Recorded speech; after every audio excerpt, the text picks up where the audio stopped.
మన్నించి వెళ్ళాలంటే ముందు ఎవరు మారాలి? మనం మారాలి. అదేంటి పాస్టర్ గారు చక్కగా వచ్చి ముసుగేసి కూర్చున్నాం, మేమందరం ఏమో చక్క ఎంత చెమటైనా తుడుచుకుని ఆసక్తిగా కూర్చున్నాం కదా, ఇంకా మేమేం మారాలి పాస్టర్ గారు? అందుకే ఇప్పుడైనను ఉపవాసం ఉండి కన్నీరు విడిచుచు. మరి మీరు ఆయన యొద్దే ఉన్నారు కదా. రీసౌండ్ వస్తుందని తిరిగి నాకు మళ్ళీ స్తోత్రం. హల్లెలూయా. బేస్ తగ్గించు, లేకపోతే లేదా గెయిన్ తగ్గించు. స్తోత్రం. హల్లెలూయా. సరిపోద్దయ్యా, అలా ఉంచేసేయండి డిస్టర్బ్ లేకుండా.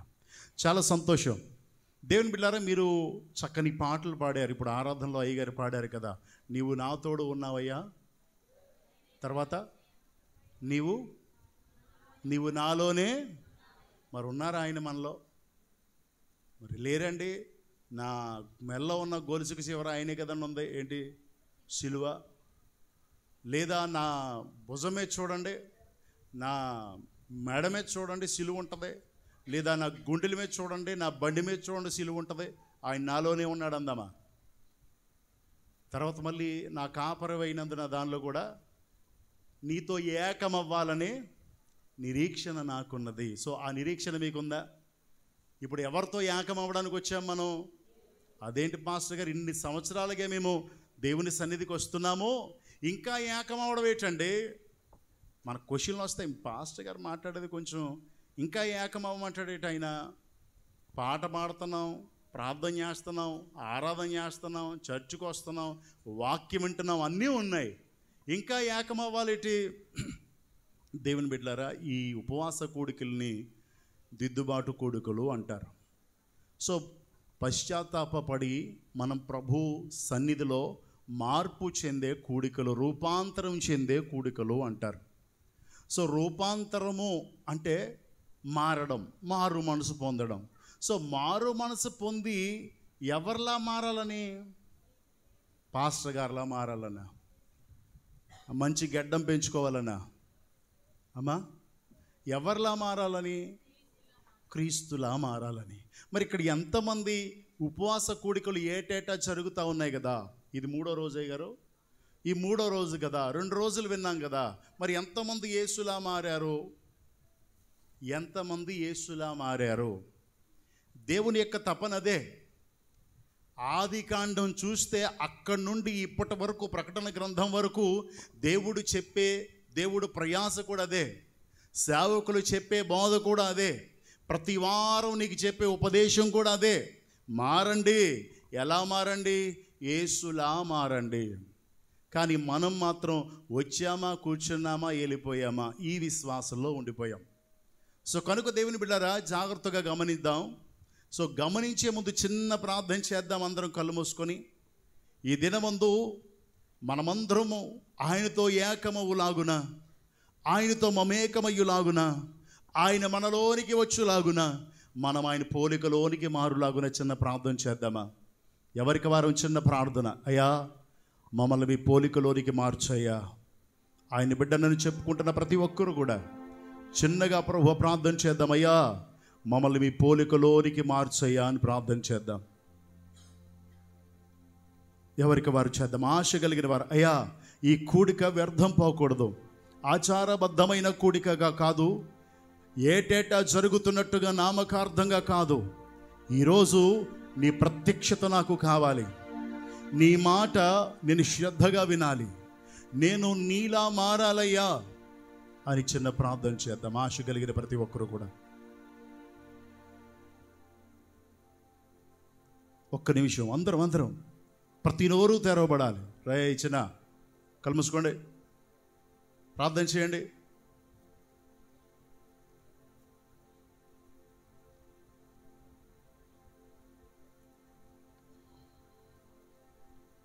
ప్రార్థన. ప్రేమ కలిగిన మా యేసయ్య, వాక్యమై ఉన్న దేవా మీకే స్తోత్రం. బిడ్డలు ఎంతో ప్రయాసతో ప్రార్థన పూర్వకంగా ఈ 3 దినాల ఉపవాస కూడికను ఏర్పరచడానికి కృప చూపించారు. 2 దినాలు అద్భుతంగా మీ సేవకులు నిలబెట్టుకుని మీరు వాడుకున్నారు. ఈ దినమందు నిలబడిన సేవకుడు ఒట్టివాడు మాత్రమే. బిడ్డల ప్రార్థన మీరు ఆలకించిన దేవుడవు గనుక నీవే మంచి బోధకుడవై, ప్రథమ బోధకుడవై మా అందరితో మాట్లాడండి. మీ చిత్తమేమిటో, మీ ప్రణాళిక ఏమిటో, మీ సంకల్పం ఏమిటో, మీ ఉద్దేశం ఏమిటో, మీ మనసు నెరిగే భాగ్యమును కూర్చున్న మా ఎల్లరికీ దయచేసి మహిమ పొందమని యేసు నామములు అడిగి వేడుకొనుచు పొందుకొని ఉన్నాము తండ్రి. Amen, amen, amen. దశలోనికైలకు రాసిన మొదటి పత్రిక, దశలోనికైలకు రాసిన మొదటి పత్రిక మొదటి అధ్యాయం 4 నుండి 6 వచనాలు చదువుదాం. ప్రేమింపబడిన సహోదరులారా, మీరు ఏర్పరచబడిన సంగతి అనగా మా సువార్త మాటతో మాత్రముగాక శక్తితోనూ పరిశుద్ధాత్మతోనూ సంపూర్ణ నిశ్చయతతోనూ మీ యొద్దకు వచ్చి ఉన్న సంగతి మాకు తెలియను. మీ నిమిత్తము మేము మీ ఎడల ఎట్టివారమై ఉంటుమో మీరెరుగుదురు. పరిశుద్ధాత్మ వలన కలుగు మహా ఆనందముతో గొప్ప ఉపద్రవముందు మీరు వాక్యమును అంగీకరించి మమ్మును ప్రభువును పోలి నడుచుకుని వారైతిరి. చాలు, దేవునికి స్తోత్రం. ఇక్కడ అపొస్తలుడైన పౌలు దశలోనికైలో ఉన్న సంఘానికి రాస్తున్న పత్రిక, సంఘానికి రాసిన పత్రిక, జనులందరికీ రాసిన పత్రిక. అమ్మా, సంఘానికి రాసి సంఘాన్ని నేర్చుకోమన్న పత్రిక. అందుకే నేను చెప్తాను, సంఘమైన మనం నేర్చుకుంటే ఇంచుమించు పక్క వాళ్ళందరికీ మనం నేర్పగలుగుతాం. సో దేవుని బిడ్డారా, ఆ సంఘం ఎలా ఉంది అంటే, ఆ సంఘాన్ని బట్టి సంతోషిస్తున్నారంట, కృతజ్ఞతాస్తుతులు చెల్లిస్తూ ఉన్నారట. ఆ సంఘం వాక్యాన్ని అంగీకరించిందట. ఆ మాటతో గాక శక్తితో, పరిశుద్ధాత్మ శక్తితో విత్తబడిన, అంటే వివరంగా చెప్పడం లేదు, పైపైన మాత్రమే చెప్తున్నాను, తర్వాత మన అధ్యయనం చేద్దాం. చెప్పబడిన వాక్యాన్ని వారు విని ఆ మహా ఉపద్రవములో వారు వాక్యాన్ని అంగీకరించారట. వాక్యాన్ని అంగీకరించిన వారు ఎవరిని పోలి నడిచారట? అమ్మా, ప్రభువును మమ్మును పోలి నడిచిన వారైతిరి. ముందు మమ్మును, తర్వాత ప్రభువును పోలి నడిచిన వారైతిరి. ఆ సంఘం కిందకి వెళ్ళిపోతే, ఇంక కింద చదువుద్దు నేను చెప్తాను. మాసదోనియా మొదలుకొని అకయ వరకు ఆ సంఘం మాదిరి అయిపోయిందంట. దేవునికి స్తోత్రం. అమ్మ, మాసిదోనియా అంటే తూర్పు నుండి పడమట అనుకుందాం. తూర్పు నుండి పడమట వరకు ఉన్న సంఘాలన్నీ ఏ సంఘాలను చూస్తున్నాయి? ఇప్పుడు దశలోనికైలలో ఉన్న సంఘాన్ని చూస్తున్నాయి. ఆ సంఘంలో ఎంత దైవభక్తి, ఆయన వాక్యం మారుమ్రోగిపోతుంది, సాక్ష్యం వెల్లడవుతుంది వారి ద్వారా కింద రాయబడి ఉంది. అయితే నేను చెప్పేది ఏంటంటే, పోలిక గురించి చెప్తున్నాను కనుక జాగ్రత్తగా వినాలి. ఆ సంఘం పోలిక మారిందట. ఆ సంఘం యొక్క పోలిక మారిందట. అమ్మా, మనందరికీ బాగా అలవాటు ఉన్న విషయం ఏంటంటే, ఇప్పుడు మీరున్నారు కదా జగన్పేటలో లేదా ఇక మలికిపురంలో హాస్పిటల్, డెలివరీ హాస్పిటల్ ఉంది కదా. మీ సంఘ బిడ్డలు ఎవరికైనా డెలివరీ అయిందనుకోండి, వెళ్తారు హాస్పిటల్కి. బిడ్డను చూసిన వెంటనే ఏమంటారు మీరు? ఏమంటారు మీరు? మీరు కాదులే, వాళ్ళు. దానికి స్తోత్రం.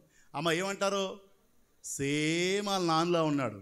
అంటే మనకున్న అలవాటు ఏంటంటే, ప్రతి ఒక్కరిని పోలిక చెప్పే అలవాటు మనకుంది. హైదరాబాద్లో ఉండి ఉండి ఉండి ఎవరైనా వచ్చారనుకోండి, చాలా కాలమైంది, సేమ్ వాళ్ళ నాన్నలా ఉన్నాడు అంటామా అనమా? పాప సేమ్ వాళ్ళ అమ్మలా ఉందంట, అంటే పోలిక చెప్తాం. వాళ్ళ అమ్మలా ఉన్నాడు, వాళ్ళ నాన్నలా ఉన్నాడు, పోలిక చెప్పే స్వభావం మనకుంది. ఎవరితో మాట్లాడినా ఏం చెప్తాం? పిల్లల్ని చూసిన వెంటనే పోలిక చెప్తాం. బాగున్నవరా నాన్న, ఎంత చదివావు అనరు. చూసిన వెంటనే సేమ్ వాళ్ళ నాన్న గుర్తు వస్తున్నాడు, సేమ్ వాళ్ళ నాన్నలా ఉన్నాడు, సేమ్ వాళ్ళ అమ్మలా ఉన్నాడు, లేదా మేనమావలా ఉన్నాడు, మేనత్తలా ఉన్నాడు, పోలిక చెప్తాం. అవునా అమ్మ? చెప్తామా చెప్పమా? చూసిన వెంటనే ప్రతి ఒక్కరు కూడా, ఒకవేళ మా అబ్బాయి పిల్లలకి వర్క్ ఎక్కువ ఉండి మాకు ఇన్ని రోజులు ఫాస్టింగ్ ప్రేయర్స్ జరగడం వల్ల తీసుకురాలే నేను ఇవ్వాల. అమ్మోళ్ళేమో తీసుకురండి అని చెల్లెళ్ళు గొడవ. సో ఒకవేళ మా వాళ్ళు వచ్చారనుకో, లాస్ట్లో మీరు ఏం మాట్లాడుకుంటారు? అబ్బాయి సేమ్ వాళ్ళ నాన్నలో ఉన్నాడే, అమ్మాయి కూడా వాళ్ళ నాన్న పోలికి ఎక్కడే వెళ్ళలేదు ఇద్దరికి. అంటే ఎవరు వచ్చినా మనలో ఉన్న స్వభావం పోలిక చెప్పే స్వభావం. దేవునికి స్తోత్రం. అదే బిడ్డలు, ఆ దేవుని బిడ్డలమైన మనలో కూడా ఏం రావాలని? ఆయన తన పోలికను చూసుకోవాలనేటువంటి ఆశ కదా. ఆదికాండంలో దేవుడు మొదటి అధ్యాయంలోనే చూడొద్దు, చెప్తాను, మనల్ని ఎవరి పోలికలో చేసుకున్నాడో కదా, తన పోలిక చెప్పున చేసుకున్నాడు. తన స్వరూపం అంటే ఆయన పోలిక కదా. సో ఆయన పోలికలో చేసుకున్నాడు. ఇప్పుడు ఆయన పోలికను చూసుకోవాలని ఆశపడుతున్నాడు. దేవునికి స్తోత్రం. సంఘంలో ఉన్న మనల్లో ఎవరి పోలిక కనబడాలి? ఇప్పుడు దేవుని పోలిక కనబడాలి. మళ్ళీ చెప్తాను, దేవుని పోలిక అంటే ఒక పొడవాటి లాల్చి వేసేసుకుని, ఓ ప్యాంట్ వేసేసుకుని, అటు బిటు చక్కగా గడ్డం తగిలించేసుకొని, లేదా వంకి కర్రట్టుకొని, మేకబిల్లట్టుకొని నడిపితే ఏసే ఇలా ఉన్నాడు కాదు. రైట్? లేదా గడ్డం పెంచావు, ఏంట్రా యేసుబాబులా గడ్డం పెంచావు, జుట్టు పెంచావు, ఈ బాహ్య అలంకరణ కాదు. సో యేసులా ఉండడం ఏంటి, ఆయన పోలిక ఏంటనే విషయాలు మనం గమనించాలి. దేవునికి స్తోత్రం. సంఘం అలా మారాలి.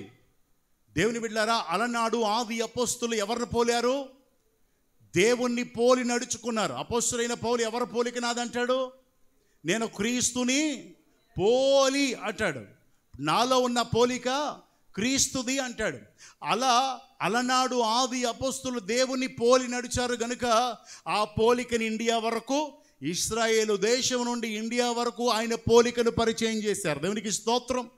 అనేక మంది భక్తులు రాగా ఆ పోలికను శంకరగుప్తం వరకు పరిచయం చేశారు. దేవునికి స్తోత్రం. నేటి దినాల్లో మన పక్కనున్న అన్యజనులకి పోలిక చూపించలేకపోతున్నాం. ఇది దుస్థితి. మన పక్కనున్న అన్యజనులకు ఆయన పోలికను చూపించలేకపోతున్నాము. కనుకనే యేసయ్యని ఎవరో తెలుసుకోలేకపోతున్నారు. ప్రియ దేవుని బిడ్డ, మనమేమనుకుంటామంటే మందిరానికి వెళ్ళకపోతే ఏదో అయిపోద్ది, ఆదివారం వెళ్ళకపోతే ఏదోలా ఉంది, అందుకు వస్తాం. కానీ ఆదివారం నిలబడి అమ్మా అబద్ధం ఆడొద్దు, సత్యమే పలకండి అని చెప్తుంటే అబద్ధం ఆడొద్దన్న స్వభావాన్ని తీసి దేవుని సత్యస్వరూపుడైన దేవుని పోలిక నింపడమే కదా. మన దేవుడిలో పాపమేమి? మన దేవుడు అబద్ధమాడుటకు నరమాత్రుడు కాదు కదా. ఆయన పోలికలోకి మారే ఉపదేశాలన్నీ నీతో మాట్లాడుతూ ఉంటే కూర్చుని వెళ్ళిపోతావు, కానీ ఆయన పోలికను మాత్రం తెచ్చుకోవు. నీ పక్కానికి ఆయన పోలికను చూపించలేవు. ఒకవేళ అదే ఉజ్జీవం, అదే అభిషేకం మనలో ఉండుంటే శంకరగుప్తం అంతా ఎవరిదయ్యేది కదా? అవునే అయ్యేదే కాదా? మన భర్త మనలో ఆయన పోలికను చూడలేడు, భార్య చూడలేదు, అత్తమామలు చూడలేరు, పొరుగువారు చూడలేదు. ఇది మన పోలిక, ఇది మన భక్తి. అంటే ఫర్ ఎగ్జాంపుల్, ఇప్పుడు అబ్బాయి పుట్టిన తర్వాత వాళ్ళ నాన్న ఉండగా పక్కన సత్యనారాయణలో ఉన్నాడేంటాడు అంటే ఎవరు బాధపడతారు? తండ్రి, రాజు తండ్రి అనుకుందాం, మనసు గాయపడుద్ది. సో నేటి దినాల్లో సంఘాన్ని చూస్తూ, సంఘాన్ని కాస్తూ, సంఘం తన ఎదుట ముడతయు మచ్చయు కలంకమలేని సంఘంగా ఉండాలని కోరుకొని ఎన్నో ఉపదేశాల చేత మిమ్మల్ని సరిచేయడానికి ప్రయత్నించే దేవుడు నీలో ఆ పోలిక లేకపోయే పాటికి నొచ్చుకుంటున్నాడు. నీలో సాతాను పోలికుండే పాటికి సాతాను అతిశయిస్తున్నాడు. అంటే ఇప్పుడు మనం ఎవరిని అతిశయింపచేస్తున్నాం? తల్లులు, అమ్మా, సాతాను అతిశయింపే చేసే బిడ్డలుగా కూర్చున్నాము, కానీ దేవుడు అతిశయించే బిడ్డలుగా ఇక్కడ లేం. సో గమనించాలి. అయ్యారు లేదు, అలా నేను లేను అన్నావా? ధన్యం, దేవునికి స్తోత్రం, హల్లెలూయా. కాబట్టి దేవుని బిడ్డారా, ఆదికాండం నుంచి కనుక మనం చూస్తే కొన్ని విషయాలు మనం చూద్దాం. దేవుడు ఆదికాండంలో 26వ అధ్యాయంలో, మొదటి అధ్యాయంలో 26వ వచనంలో ఈ విధంగా చెప్తున్నాడు.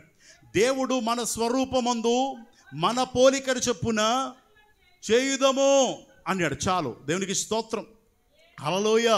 27వ వచనం కూడా చదివేద్దాం. దేవుడు తన స్వరూపమందు నరుని సృజించిన, దేవుని స్వరూపమందు వాని సృజించెను, స్త్రీనిగాను పురుషునిగాను చేసుకున్నాడు. దేవునికి స్తోత్రం.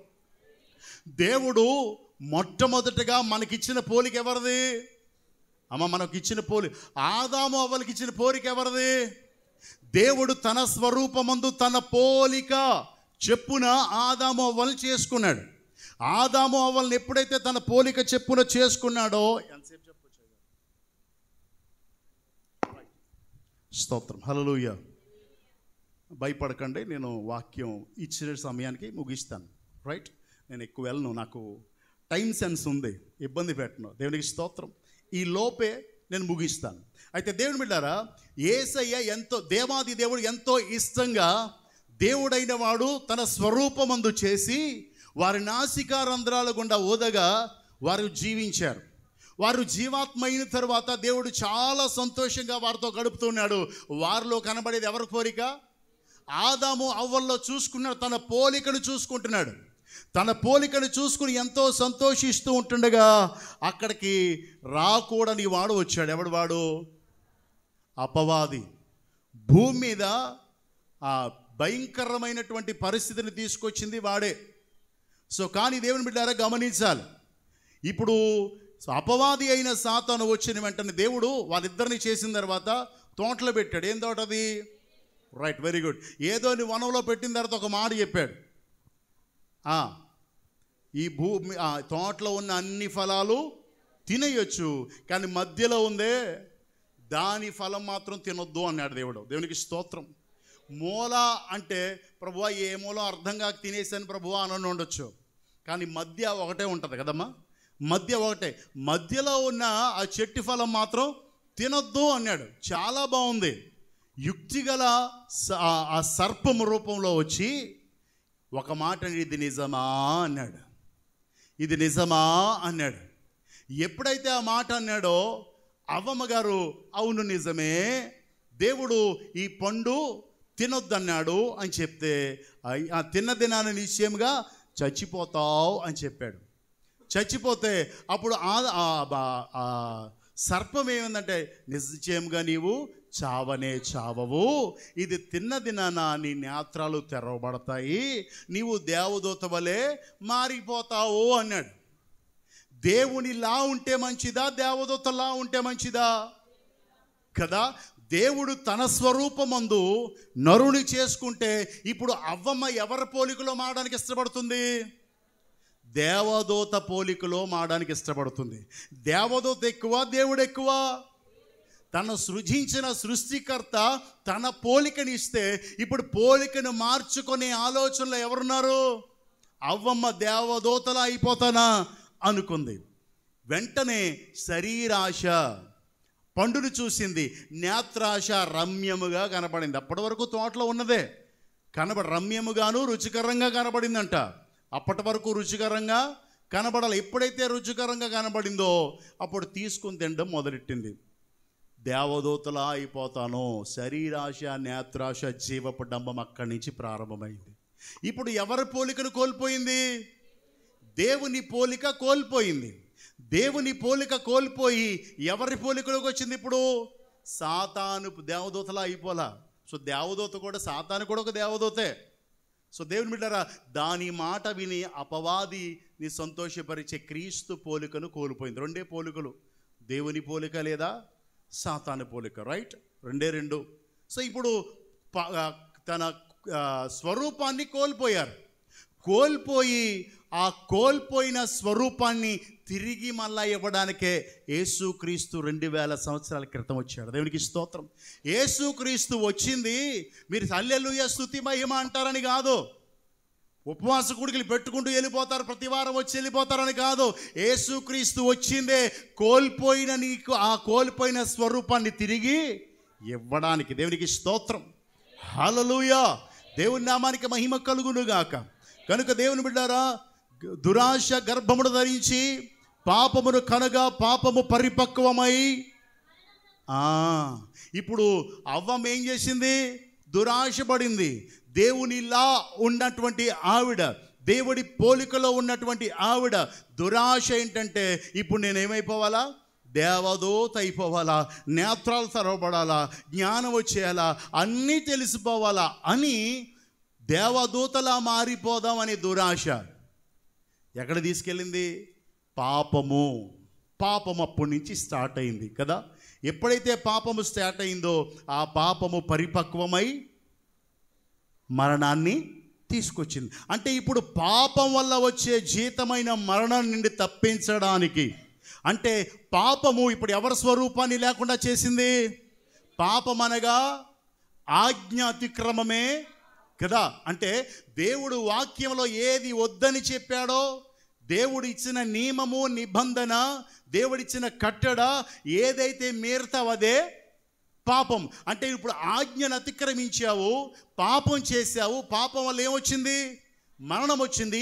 కాబట్టి పాప పరిహారార్థంగా ఆయన బలి అయి మరణపు ముళ్ళని విరిచి నీకు జీవం ఇవ్వడానికి వచ్చాడు. దేవునికి స్తోత్రం.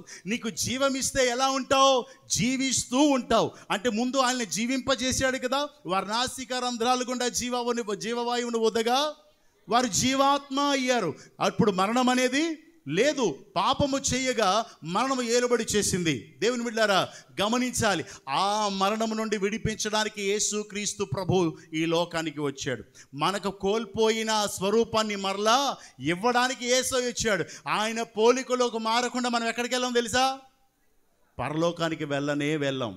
ఆయన పోలిక. ఇప్పుడు సేవకులు పెట్టే ప్రతి కూడిక, చెప్పే ప్రతి మాట, వారు పడుతున్న ప్రయాస, వారు కారుస్తున్న కన్నీరు ఎందుకో తెలుసా? మీరు ఎవరి పోలికలోకి రావాలా? దేవుని పోలికలోనికి రావాలా? దేవుని పోలికలోనికి వచ్చిన మిమ్మల్ని ఎవరి ముందు నిలబెట్టాలా? దేవుని ముందు నిలబెట్టాలా. దేవునికి స్తోత్రం. హల్లెలూయా.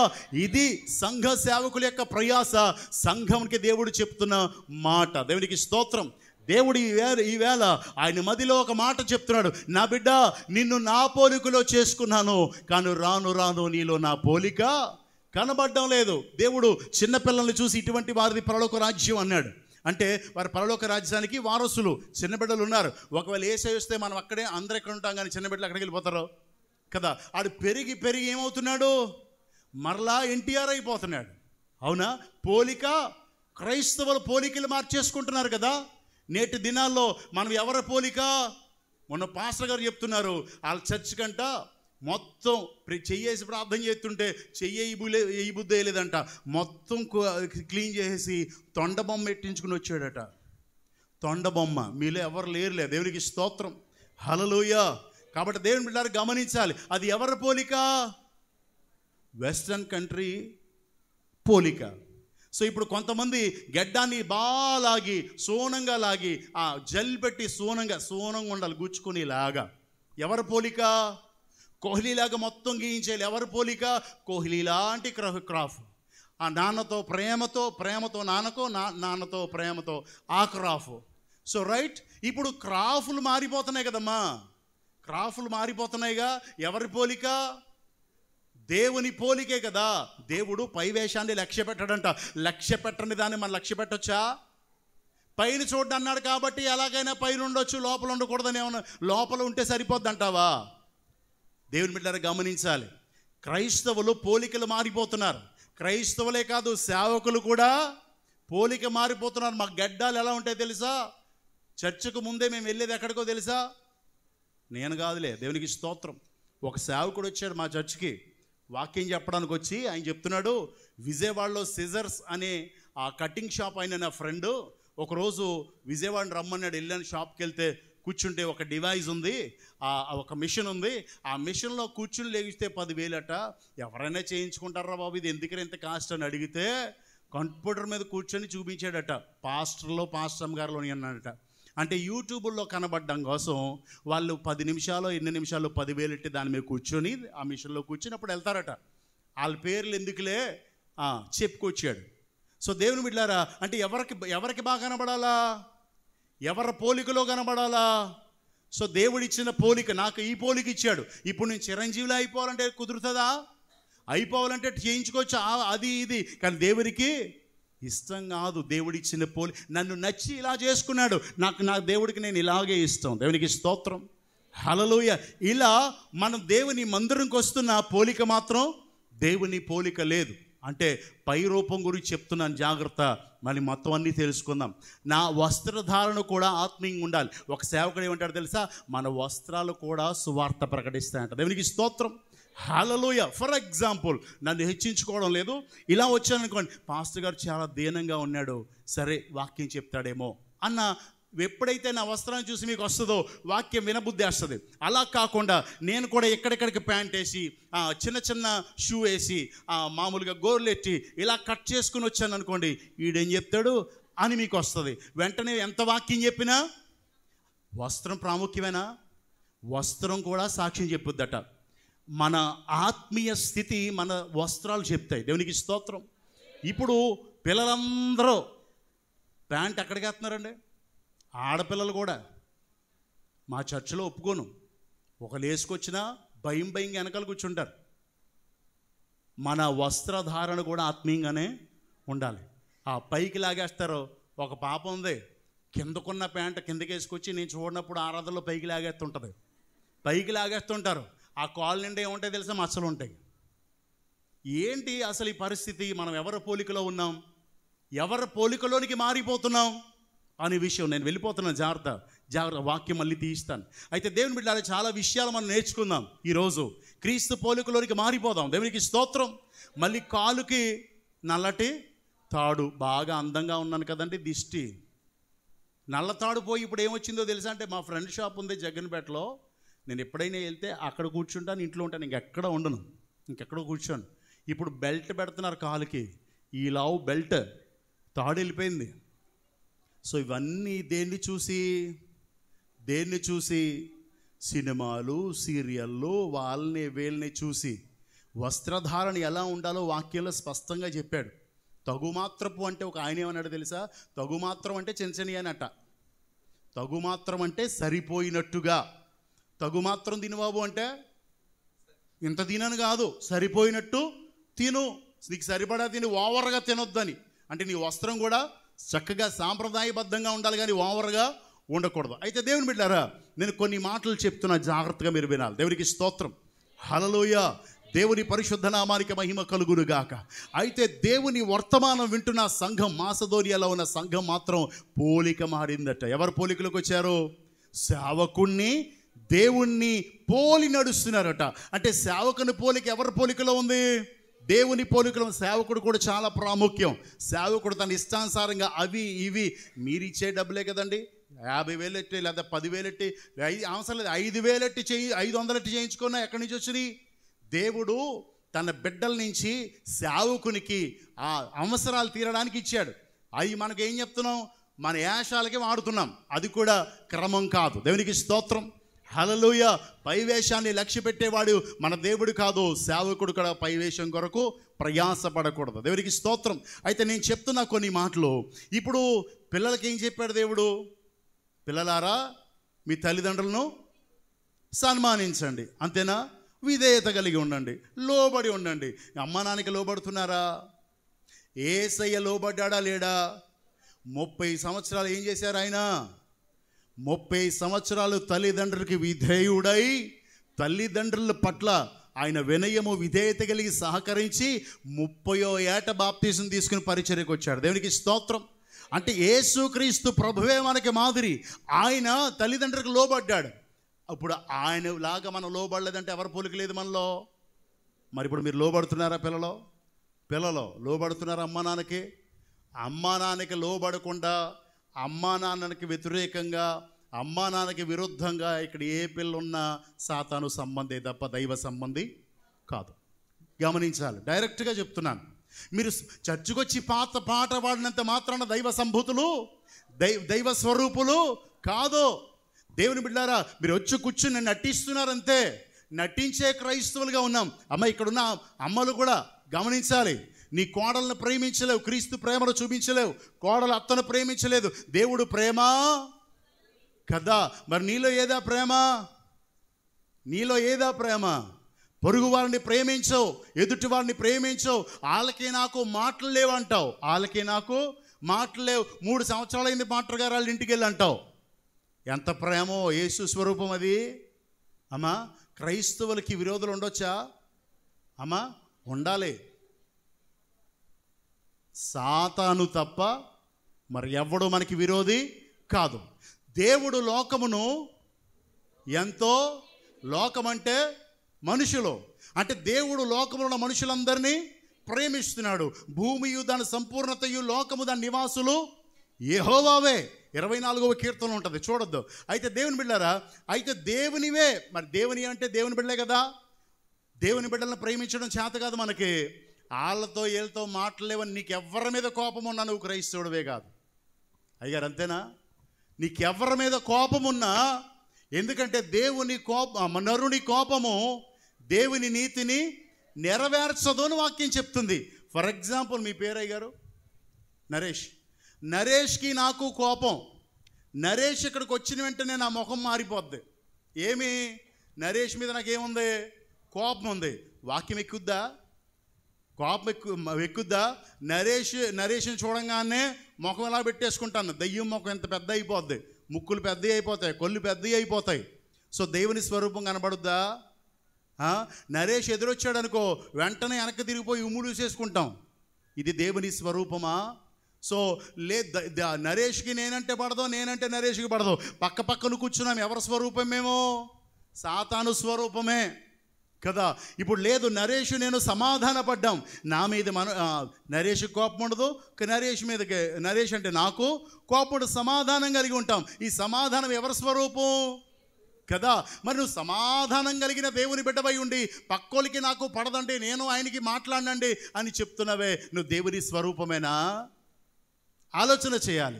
యేసు రక్తంలో కడగబడిన తర్వాత, ఆయన కొనుక్కున్న తర్వాత, ఆయన స్వాస్థ్యమైన తర్వాత ఎవరి బిడ్డలం మనం?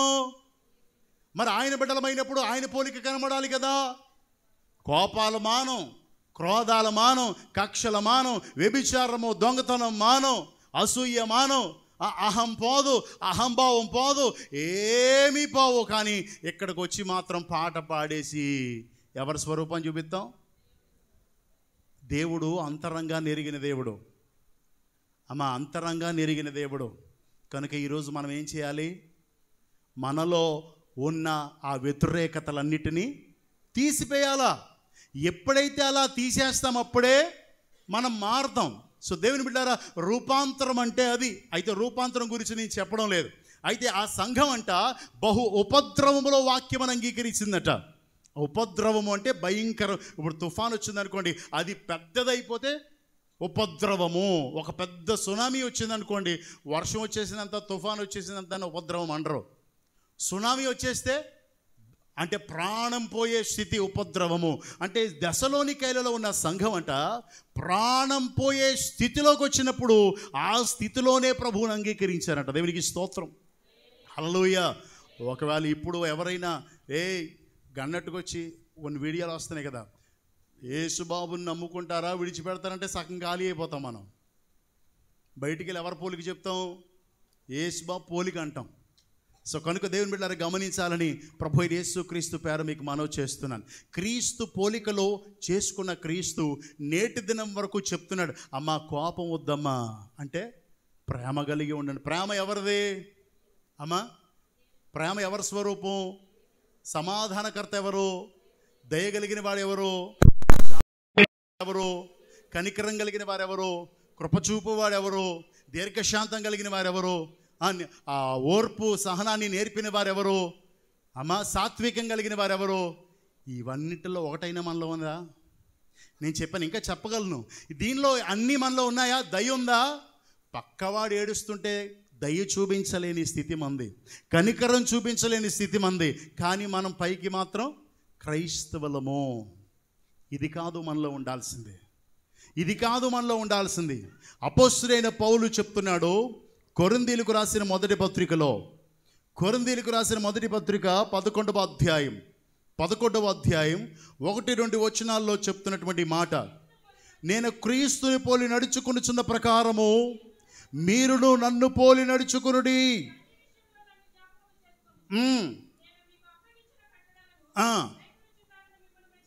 చాలు, దేవునికి స్తోత్రం, హల్లెలూయా.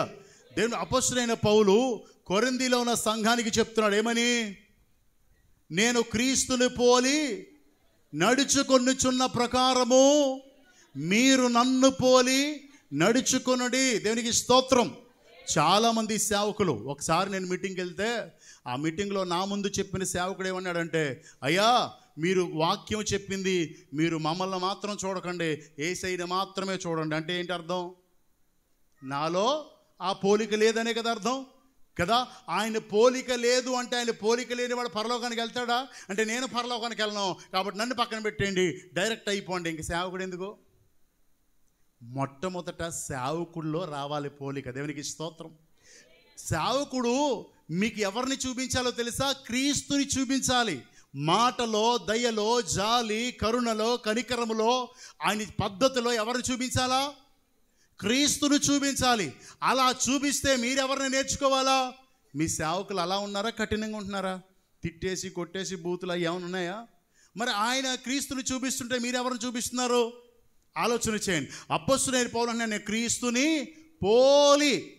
ఈ అపొస్తలుడైన పౌలు పోలి అన్నాడు కదా. ముందేం చేసేవాడు అంటే ఆయన రాస్తాడు, ముందు నేను పాపులలో ప్రథమ పాపిని అంటాడు. అంటే పాపుల లిస్ట్ పెడితే మొట్టమొదటి పేరు ఎవరు ఉంటుందట?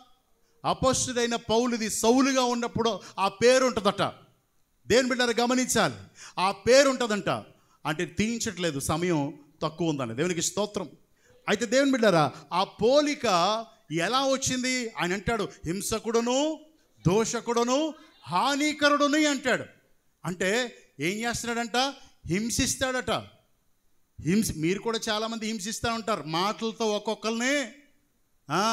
మాటలంటే పేగులు తెగిపోవాలా? హింసే కదమ్మది. మాటలతో హింసించేస్తున్నారండి పాస్టర్ గారు, మా కోడలు లేదా మా కూతురు లేదా మా అత్తగారు, రైట్, మా తోడు కోడలు ఒక్కొక్క మాట అంటుంటే క్రైస్తవురాలే. సో దేవుని బిడ్డలారా అపొస్తలుడైన పౌలు దేవుణ్ణి ఎరిగిన వారిని, ప్రభువుని అంగీకరించిన వారిని, యేసు క్రీస్తుని నిజరక్షకునిగా అంగీకరించిన వారిని ఏం చేశాడట? హింసించాడట. హింసకుడును, దోషకుడును, హానికరుడుని అంటున్నాడు. ముందు ఏం చేసేవాడు? హింసించేవాడట. జుట్టు పట్టుకుని లాక్కొచ్చేసేవాడట. సో దేవుని బిడ్డలారా అలా మనం ఎవరూ లేం. దేవునికి స్తోత్రం. అలా ఎవరూ లేం. దేవుని బిడ్డలారా గమనించాలి. హింసించేవాడట. దోషణ అంటే బూతులు కావచ్చు. యేసుబాబు కావాల్సి వచ్చాడరా నీకు? సో దేవుని బిడ్డలారా మనం నిలబడగలగాలి. దేవునికి స్తోత్రం. అపొస్తలుడైన పౌలు దూషించేవాడట. దూషణం అంటే బూతులే కదా, చెడ్డ మాటలు. మరి మీలో ఎవరైనా చెడ్డ మాటలు పలకకుండా ఉన్నారా? మీ నోట చెడ్డ మాటలు రమ్మనుందా వాక్యంలో? మీ పాస్టర్ గారు ఎప్పుడైనా తిట్టొచ్చమ్మా కోపం వచ్చినప్పుడు అన్నారా? అమ్మ ఏం పర్వాలేదు, కోపం వచ్చింది కనుక తిట్టావు, పర్వాలేదు, నో ప్రాబ్లం అన్నారా? నీ నోట బూతులైనను, సరసయుక్తులైనను, ఇలాంటి దుర్మార్గపు మాటలైనను రాకూడదన్న వాక్యంలో ఉంది కదా. కానీ అతను దూషించేవాడట. ఇది క్రీస్తు పోలిక అవుద్దా? హింసించడం క్రీస్తు పోలికమ్మా?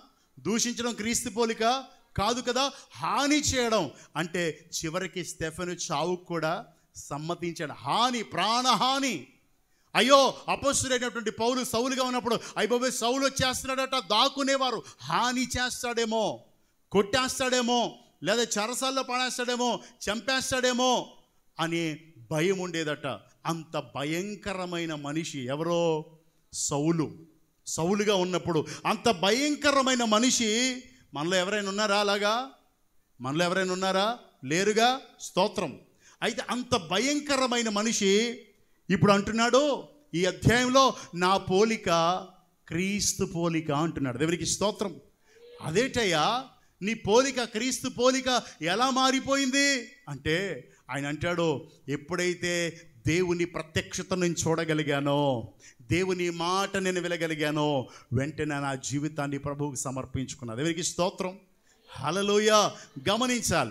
మనం కూడా అనుకునే మాట ఏంటంటే, నిజమేనండి, నేను కూడా వాళ్ళ ఇంటికి వెళ్ళేటప్పుడు యేసయ్య ఎలా ప్రత్యక్షం అయిపోతే నేను కూడా మారిపోతానండి. సో దేవుని బిడ్డలారా మనకు కూడా అలాంటి ఆశ ఉంటుంది కదా. సో దేవుని బిడ్డలారా ఈ ఆశ నీకు నెరవేర్చబడాలంటే ఇప్పుడు మాట్లాడేదే దేవుడు. దేవునికి స్తోత్రం. నిలబడేవారు ఎవరైనా అదే మాటతో దేవుడు నీతో మాట్లాడుతున్నాడు. మళ్ళీ దేవుడు మాట్లాడితే బాగున్ను అంటే ఇప్పుడు మాట్లాడేది దేవుడు కాదు అనే అవగాహనలో నువ్వు ఉన్నావని అర్థం. సో దేవుని బిడ్డలారా గమనించాలి. అపొస్తలుడైన పౌలుతో ఎప్పుడైతే మాట్లాడిందో, ప్రభువా నువ్వెవరు అంటే, నువ్వు హింసించుచున్నా యేసుని అన్నాడు. అసలు సౌలు ఎవరిని హింసించాడండి? అమ్మా, సౌలు ఎవరిని హింసించాడు? యేసుని హింసించాడా?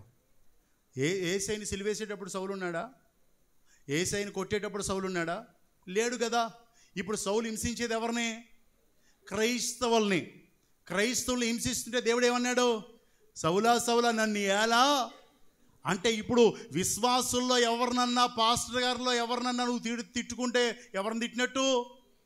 దేవుడు అంటాడు, నా బిడ్డ నన్ను ఎందుకు తిడుతున్నావు అంటాడు. మనకు అవగాహన కాక ఇక్కడ ప్రార్థనలో ఒకళ్ళంటే ఒకరికే పడదో. ఒకసారి ఒక చోటకు వెళ్ళిన తర్వాత ప్రార్థనలు ఇస్తున్నారు. ఒక ఆవిడ ప్రార్థన చేయలేదు అంటే అంశాలు ఇస్తారు కదా, పలానా ఆయనకు ఆరోగ్యం బాగోలేదు, ఆ ఆరోగ్యం కొరకు ఇస్తారమ్మ గారు ప్రార్థన చేస్తానంటే చేయట్లేదు ఆవిడ. ఎందుకు చేయట్లేదండి పాస్టర్ గారు, ఏంటి ఆవిడ చేయట్లేదంటే తెలియదండి, పక్క ఆవిడ అంతే ఇంకొకరికి ఇచ్చేయండి, ఇంకొకరికి ఇచ్చేయండి, ఇంకొకరికి ఇచ్చేశారు. అప్పుడు తర్వాత పాస్టర్ గారు అడిగితే నిన్నే వాళ్ళిద్దరికి దెబ్బలాటైందండి. సో ఇప్పుడు దెబ్బలాటైంది, మీరు నవ్వుతారని చెప్పట్లా, మనం ఉన్నాం అలాగే, మనలో కూడా ఉన్నాం. అందుకే చెప్తున్నాను, మీరు నవ్వేసుకుంటారు, మీరు నవ్వించేయాలని చెప్పట్లే నేను. అలాంటి స్వభావాలు మనలో ఉన్నాయి. ఎంతమందిని తిట్టుకోవట్లా మనం, చాలా అవరక్షణ చేసేస్తుంది పాటెత్తులోకి. పాట దేవుని మహిమార్థమై దేవుని మహిమపరచడానికి ఇస్తుంటే మనలో ఉన్న సాతాను స్వభావం అది. అంటే ఇప్పుడు మనలో ఉన్నది దేవుని స్వరూపం కాదది. ఒకళ్ళు కొంచెం ఎక్కువ భక్తి చేస్తుంటే, సావుకునికి సహకరిస్తుంటే, అన్నింటిలో సహకరిస్తుంటే, ఫర్ ఎగ్జాంపుల్ ఎవరో తల్లి మైక్ ఇచ్చుకున్నారు, చక్కగా పాడారు, ఆరాధనట్లుగా మైక్ ఇచ్చేసుకుంటుంది. సో ఈ స్వభావం ఎవరిని నువ్వు కించపరిచినా దేవుని మనసు నీలో లేదు. చర్చిలో మన క్రైస్తవులని కాదు, బయట వాళ్ళను కూడా, ఇందాక చెప్పాను కదా, నీకు ఎవరైనా విరోధంగా ఉన్నారా, నువ్వు దేవుని స్వరూపము కాదు. అయితే దేవుని బిడ్డారా, మళ్ళీ చెప్తున్నాను, ఎప్పుడైతే ప్రభువు మాట విన్నాడో, ప్రభువా నువ్వు ఎవరు అన్నాడో, హింసిస్తున్న క్రీస్తుని అన్నాడో, వెంటనే సత్యమును తెలుసుకోగలిగాడు. ఈయనే లేఖనాల ద్వారా లిఖించబడిన ఆ రాబోయే మెస్సయ్య ఈయనే తెలుసుకుని ఆ తర్వాత బాప్తీసానికి సిద్ధపడ్డాడు. దేవునికి స్తోత్రం. బాప్తీసం తీసుకుని ఆయన అంటాడు, జీవించువాడుని నేను కాదు, నేను క్రీస్తుతో పాటు సిలువ వేయబడ్డాను, ఇప్పుడు జీవించువాడును నేను కాదు, క్రీస్తు నాయందు. హల్లెలూయా. అంటే బాప్తీస అనుభవం ఏంటంటే క్రీస్తుతో పాటు చనిపోవడం. రోమీయులకు రాసిన పత్రిక 5లో ఉంటుంది, ఇప్పుడు తీయొద్దు, తర్వాత మీరు చూసుకోండి, మీకు అర్థమవుద్ది. దేవునికి స్తోత్రం. అంటే రోమీయులకు రాసిన 6వ అధ్యాయంలో ఉంటాయి, మీరు తర్వాత చదువుకోండి. బాప్తిస్మం అంటేనే యేసయ్యతో చనిపోవడం, యేసయ్య సమాధి చేయబడినట్టుగా సమాధి చేయబడ్డం, యేసయ్య లేచినట్టుగా తిరిగి లేవడం. అంటే దేవుని బిడ్డారా, యేసయ్య ఈ కల్వరి సిలువలో ఎందుకు చనిపోవలసి వచ్చింది? ఎవరి పాపము నిమిత్తమై దురాశ గర్భమును ధరించగా పాపమును కనెను. ఇప్పుడు నీ పాపము నుండి నిన్ను విమోచించడానికి యేసుక్రీస్తు ప్రభువారి లోకానికి వచ్చి ఆ సిలువలో వేలాడాల్సి వచ్చింది. ఈ సత్యాన్ని తెలుసుకున్న అపొస్తలుడైన పౌలు ఆ సిలువలో ఆయన వేలాడింది నా పాపాల కొరకే అని, ఇప్పుడు ఆయన పాపం విషయమే చనిపోయాడుగా సిలువలో యేసయ్య మరణించాడా లేదా? సో దేని నిమిత్తమే మరణించాడు? ఆయన పాప నిమిత్తం. కనుక ఇప్పుడు ఈయన ఏం చేస్తున్నాడంటే, నేను కూడా ఆయనతో పాటు సిలువ వేయబడ్డానంటే నేను కూడా సిలువలో చచ్చిపోయాను. అంటే పాపం విషయమై యేసయ్య ఎలా చచ్చిపోయాడో నేను కూడా అలా చచ్చిపోయాను అని చెప్తున్నాడు. ఇక జీవించువాడను నేను కాదు అంటున్నాడు. అంటే ఇప్పుడు బ్రతుకుతున్న ఈ బ్రతుకు నాది కాదు, క్రీస్తే నా యందు జీవించుచున్నాడు. దేవునికి స్తోత్రం. అంటే ఇప్పుడు అపొస్తలుడైన పౌలు యందు ఎవరున్నారట? పౌలులో ఎవరున్నారట? అమ్మా వింటున్నారా? ఇప్పుడు అపొస్తలుడైన రే చిన్న ఇలా చూడమను, ఏరా నాకు కోపం ఎక్కువ తెలుసా? రైట్. దేవునికి స్తోత్రం. హల్లెలూయా. నాకు పిల్లలంటే చాలా ఇష్టం. మా చర్చిలో అంటే ఇలా అంటాను, నా చర్చిలో ఎలా ఉంటుందంటే లాస్ట్కి చిన్నపిల్లల తల్లిదండ్రులు అందరూ లాస్ట్ ఉండిపోవలసిందే, ఇంక చెప్పాల్సిన పని లేదు. అందరినీ పంపేసి వాళ్ళని ఎత్తుకొని ముద్దాడితేనే కానీ పంపను. నాకు అంత ఇష్టం పిల్లలంటే. దేవునికి స్తోత్రం. కానీ దేవుని మందిరంలో కొంచెం హెచ్చరించాలంతే. దేవునికి మహిమ కలుగును గాక. ఇప్పుడు అపొస్తలుడైన పౌలు అంటున్నాడు, ఇప్పుడు జీవించుచున్న జీవితము నన్ను ప్రేమించి నా కొరకు ప్రాణం పెట్టాడు యేసయ్య, ఆయన నాలో జీవిస్తున్నాడు అంటున్నాడు. దేవునికి స్తోత్రం. అంటే అపొస్తలుడైన పౌలు ఎవరున్నారంట కదా? ఇప్పుడు క్రీస్తు ఉన్నాడు. అపొస్తలుడైన పౌలు మారి బాప్తిసం తీసుకున్న తర్వాత ఎప్పుడైనా ఎవరినైనా హింసించినట్టు చూసామా? ఎవరినైనా దూషించినట్టు చూసామా? ఎవరికైనా హాని కలిగించినట్టు చూసామా? బంగారు తల్లులో చదివారు మీరు? బైబిల్ చదువుతున్నారా? బంగారు చదువుతున్నారా? రైట్. ఎప్పుడైనా కనబడిందా తల్లికి ఎప్పుడైనా కనబడిందా? ఆయన ఎప్పుడైనా ఎవరినైనా దూషించినట్టు తర్వాత పత్రికల్లో కానీ లేదుగా. కొడితే తిరిగి మాట్లాడలా, హింసిస్తే హింసించబడ్డాడు, కొట్టి రాళ్లతో కొట్టి పెంట మీదకి చచ్చిపోయారని ఈడిస్తే ఆయన మాట్లాడలా. దేవునికి స్తోత్రం. ఇప్పుడు మాట్లాడింది ఎవరు? హింసిస్తే యేసయ్యే కదా. హింసించబడుతూ, దూషించబడుతూ, గేలి చేయబడుతూ, కొట్టబడుతూ, తిట్టబడుతూ కూడా మాట్లాడలేని మన దేవుడు, ఆ పోలిక ఇప్పుడు ఎవరిలోకి వచ్చింది?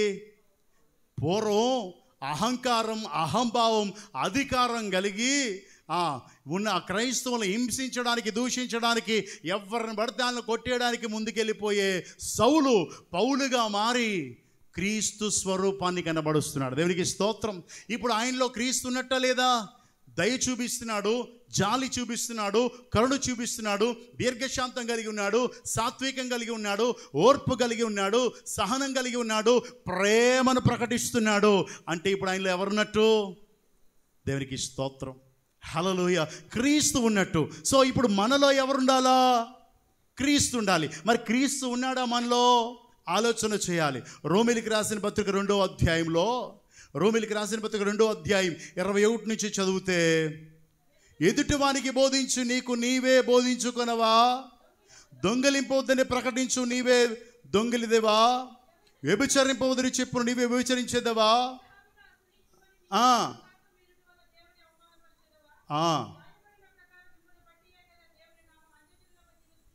చాలు. దేవునికి స్తోత్రం.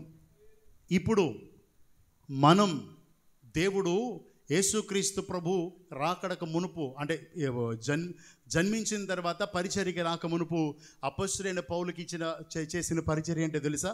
పరలోక రాజ్యం సమీపిస్తుంది కనుక మారు మనసు పొందండి. తర్వాత యేసయ్య వచ్చి ప్రారంభించిన పరిచర్య ఏంటి? పరలోక రాజ్యం సమీపిస్తుంది కనుక మారు మనసు పొందండి. శిష్యులకి ఇచ్చిన పరిచర్య ఏంటి? పరలోక రాజ్యం సమీపిస్తుంది కనుక మారు మనసు పొందండి. అంటే మారు మనసు పొంది మనం ఎవరి గురించి చెప్పాలా? క్రీస్తు గురించి చెప్పాలా. మరి క్రీస్తు గురించి చెప్పగలుగుతున్నామా? ఈ కోడలు వెళ్ళి ఆ కోడలు, ఎందుకమ్మా మీ అత్తగారితో దెబ్బలాట అనలేము. ఏమి, మనమే అత్తగారి మీద కంటితో చూడనివ్వం కదా. అంటే ఉన్న సందర్భాలు చెప్తున్నాను, మిమ్మల్ని ఎవరినో అనాలని కాదు. సో ఇప్పుడు పక్కోళ్ళకి చెప్పగలమా? ఒకవేళ చెప్పినా వింటారా? వినరు. అంటే ఇప్పుడు దేవుని నామానికి అవమానంగా ఎవరున్నారు? మనల్ని బట్టియే కదా దేవుని నామం దూషించబడుతుంది. కనుక దేవుని బిడ్డారా గమనించాలి. ఫిలిప్పీయులకు రాసిన పత్రిక 3:19 అపొస్తలుడైన పౌలు చెప్తున్నటువంటి మాట. ఫిలిప్పీయులకు రాసిన పత్రిక 3వ అధ్యాయం 17వ వచనం, సహోదరులారా మీరు నన్ను పోలి నడుచుకునుడి, మీకు మాదిరి అన్న ప్రకారము నడుచుకొని వారిని గురిపెట్టి చూడండి. దేవునికి స్తోత్రం. ఎవరు పడితే వారిని గురిపెట్టి చూడడం కాదు. నేటి దినాల్లో వాక్యాన్ని కలిపి చెరిపే బోధ చాలా ఉంది. వాక్యాన్ని నేను చెప్పే అన్ని వాక్యంలోనే చెప్తున్నాను, న్యూస్ కానీ అది కానీ చెప్పడంలా. కానీ కొంతమంది దీనికి రాక ఏదేదో చెప్పేసి వాక్యాన్ని వక్ర మార్గంలో నడిపించే వారుగా ఉంటున్నారు. ఎక్కువ జనులు వాళ్ళకి ఏమైపోతున్నారంటే ఫ్యాన్స్ అయిపోతున్నారు. వాక్యం తప్ప బయటికి వెళ్ళాల్సిన అవసరం మనకు లేదు. దేవునికి స్తోత్రం. ఇదంతా చెప్పుకుంటే మనకి సమయం సరిపోదు, అంత దేవుడు దీనిలో పెట్టాడు. సో ఇప్పుడు అపొస్తలుడైన పౌలు ఫిలిప్పీలో ఉన్న సంఘానికి కూడా చెప్తున్నాడు, సహోదరులారా మీరు నన్ను పోలి మాత్రమే కాదు, మీకు మాదిరి అయి ఉన్న సేవకుడు కూడా చూడండి, గురి చూడండి. మనం ఎవరిని వెంబడిస్తున్నామో వారిని ఏం చేయాలంట? గురి చూడాలట. అతని ప్రవర్తన ఎలా ఉంది, నడవడికి ఎలా ఉందో మనం గురి చూసి తెలుసుకోవాలి అని వాక్యం సెలవిస్తుంది. ఇప్పుడు మనం మారాల్సింది, సేవకుడు ఎలా ఉన్నాడో అలా సేవకుని ఎవరిని వెంబడిస్తున్నాడో అలా. దేవునికి స్తోత్రం, హల్లెలూయా. దేవుని నామానికి మహిమ కలుగునుగాక. దేవుని బిడ్డలు గమనించాలి. ఇప్పుడు పోలిక మారాలి. ఇప్పుడు మనల్ని చూస్తే ఎవరు కనబడాలా? అమ్మా, మనల్ని చూస్తే ఎవరు కనబడాలా? ఇప్పుడు అపొస్తలుడైన పౌలు ఎవరు కనబడుతున్నారు? మరి ఇప్పుడు మనం చెప్పగలమా నాలో క్రీస్తు ఉన్నాడని? ఇందాక పాడాం కదా, నీవు నాలోనే ఉండాలయ్యా. ఉన్నారా? అయినా దేవునికి స్తోత్రం. క్రైస్తవుడు అంటేనే క్రీస్తుని కలిగినవాడు. మన మొదటి మెట్టే అది. ప్రతి క్రైస్తవుని యొక్క మొదటి మెట్టే అది. యేసయ్య పాదాల చెంత చేరి ప్రార్థన చేసి పశ్చాత్తాపపడి ఆయన పోలికలోకి మారడమే దేవుడిచ్చినటువంటి ఆ ధన్యత కదా. దేవుని బిడ్డలారా, ఆ కోల్పోయిన స్వరూపాన్ని తిరిగి పొందాలని ఆయన ఆశ. వాక్యం అంతా అదే. చివరి నుంచి చివరి వరకు చూసుకుంటే దేవుని ఆశే అది. ఏది? మనమందరము ఆయన పోలికలోనికి వచ్చేయాలా. ఆయన పోలికలో ఉన్న వారమందరం ఆయన దగ్గరికి వెళ్ళిపోవాలా. దేవునికి స్తోత్రం, హల్లెలూయా. ఆయన పోలిక లేకపోతే పరలోకానికి ఎవరు వెళ్ళరండి, గమనించాలి. అందుకే అంటున్నాడు కొరింథీయులకు రాసిన మొదటి పత్రికలో 4వ అధ్యాయం 16వ వచనం,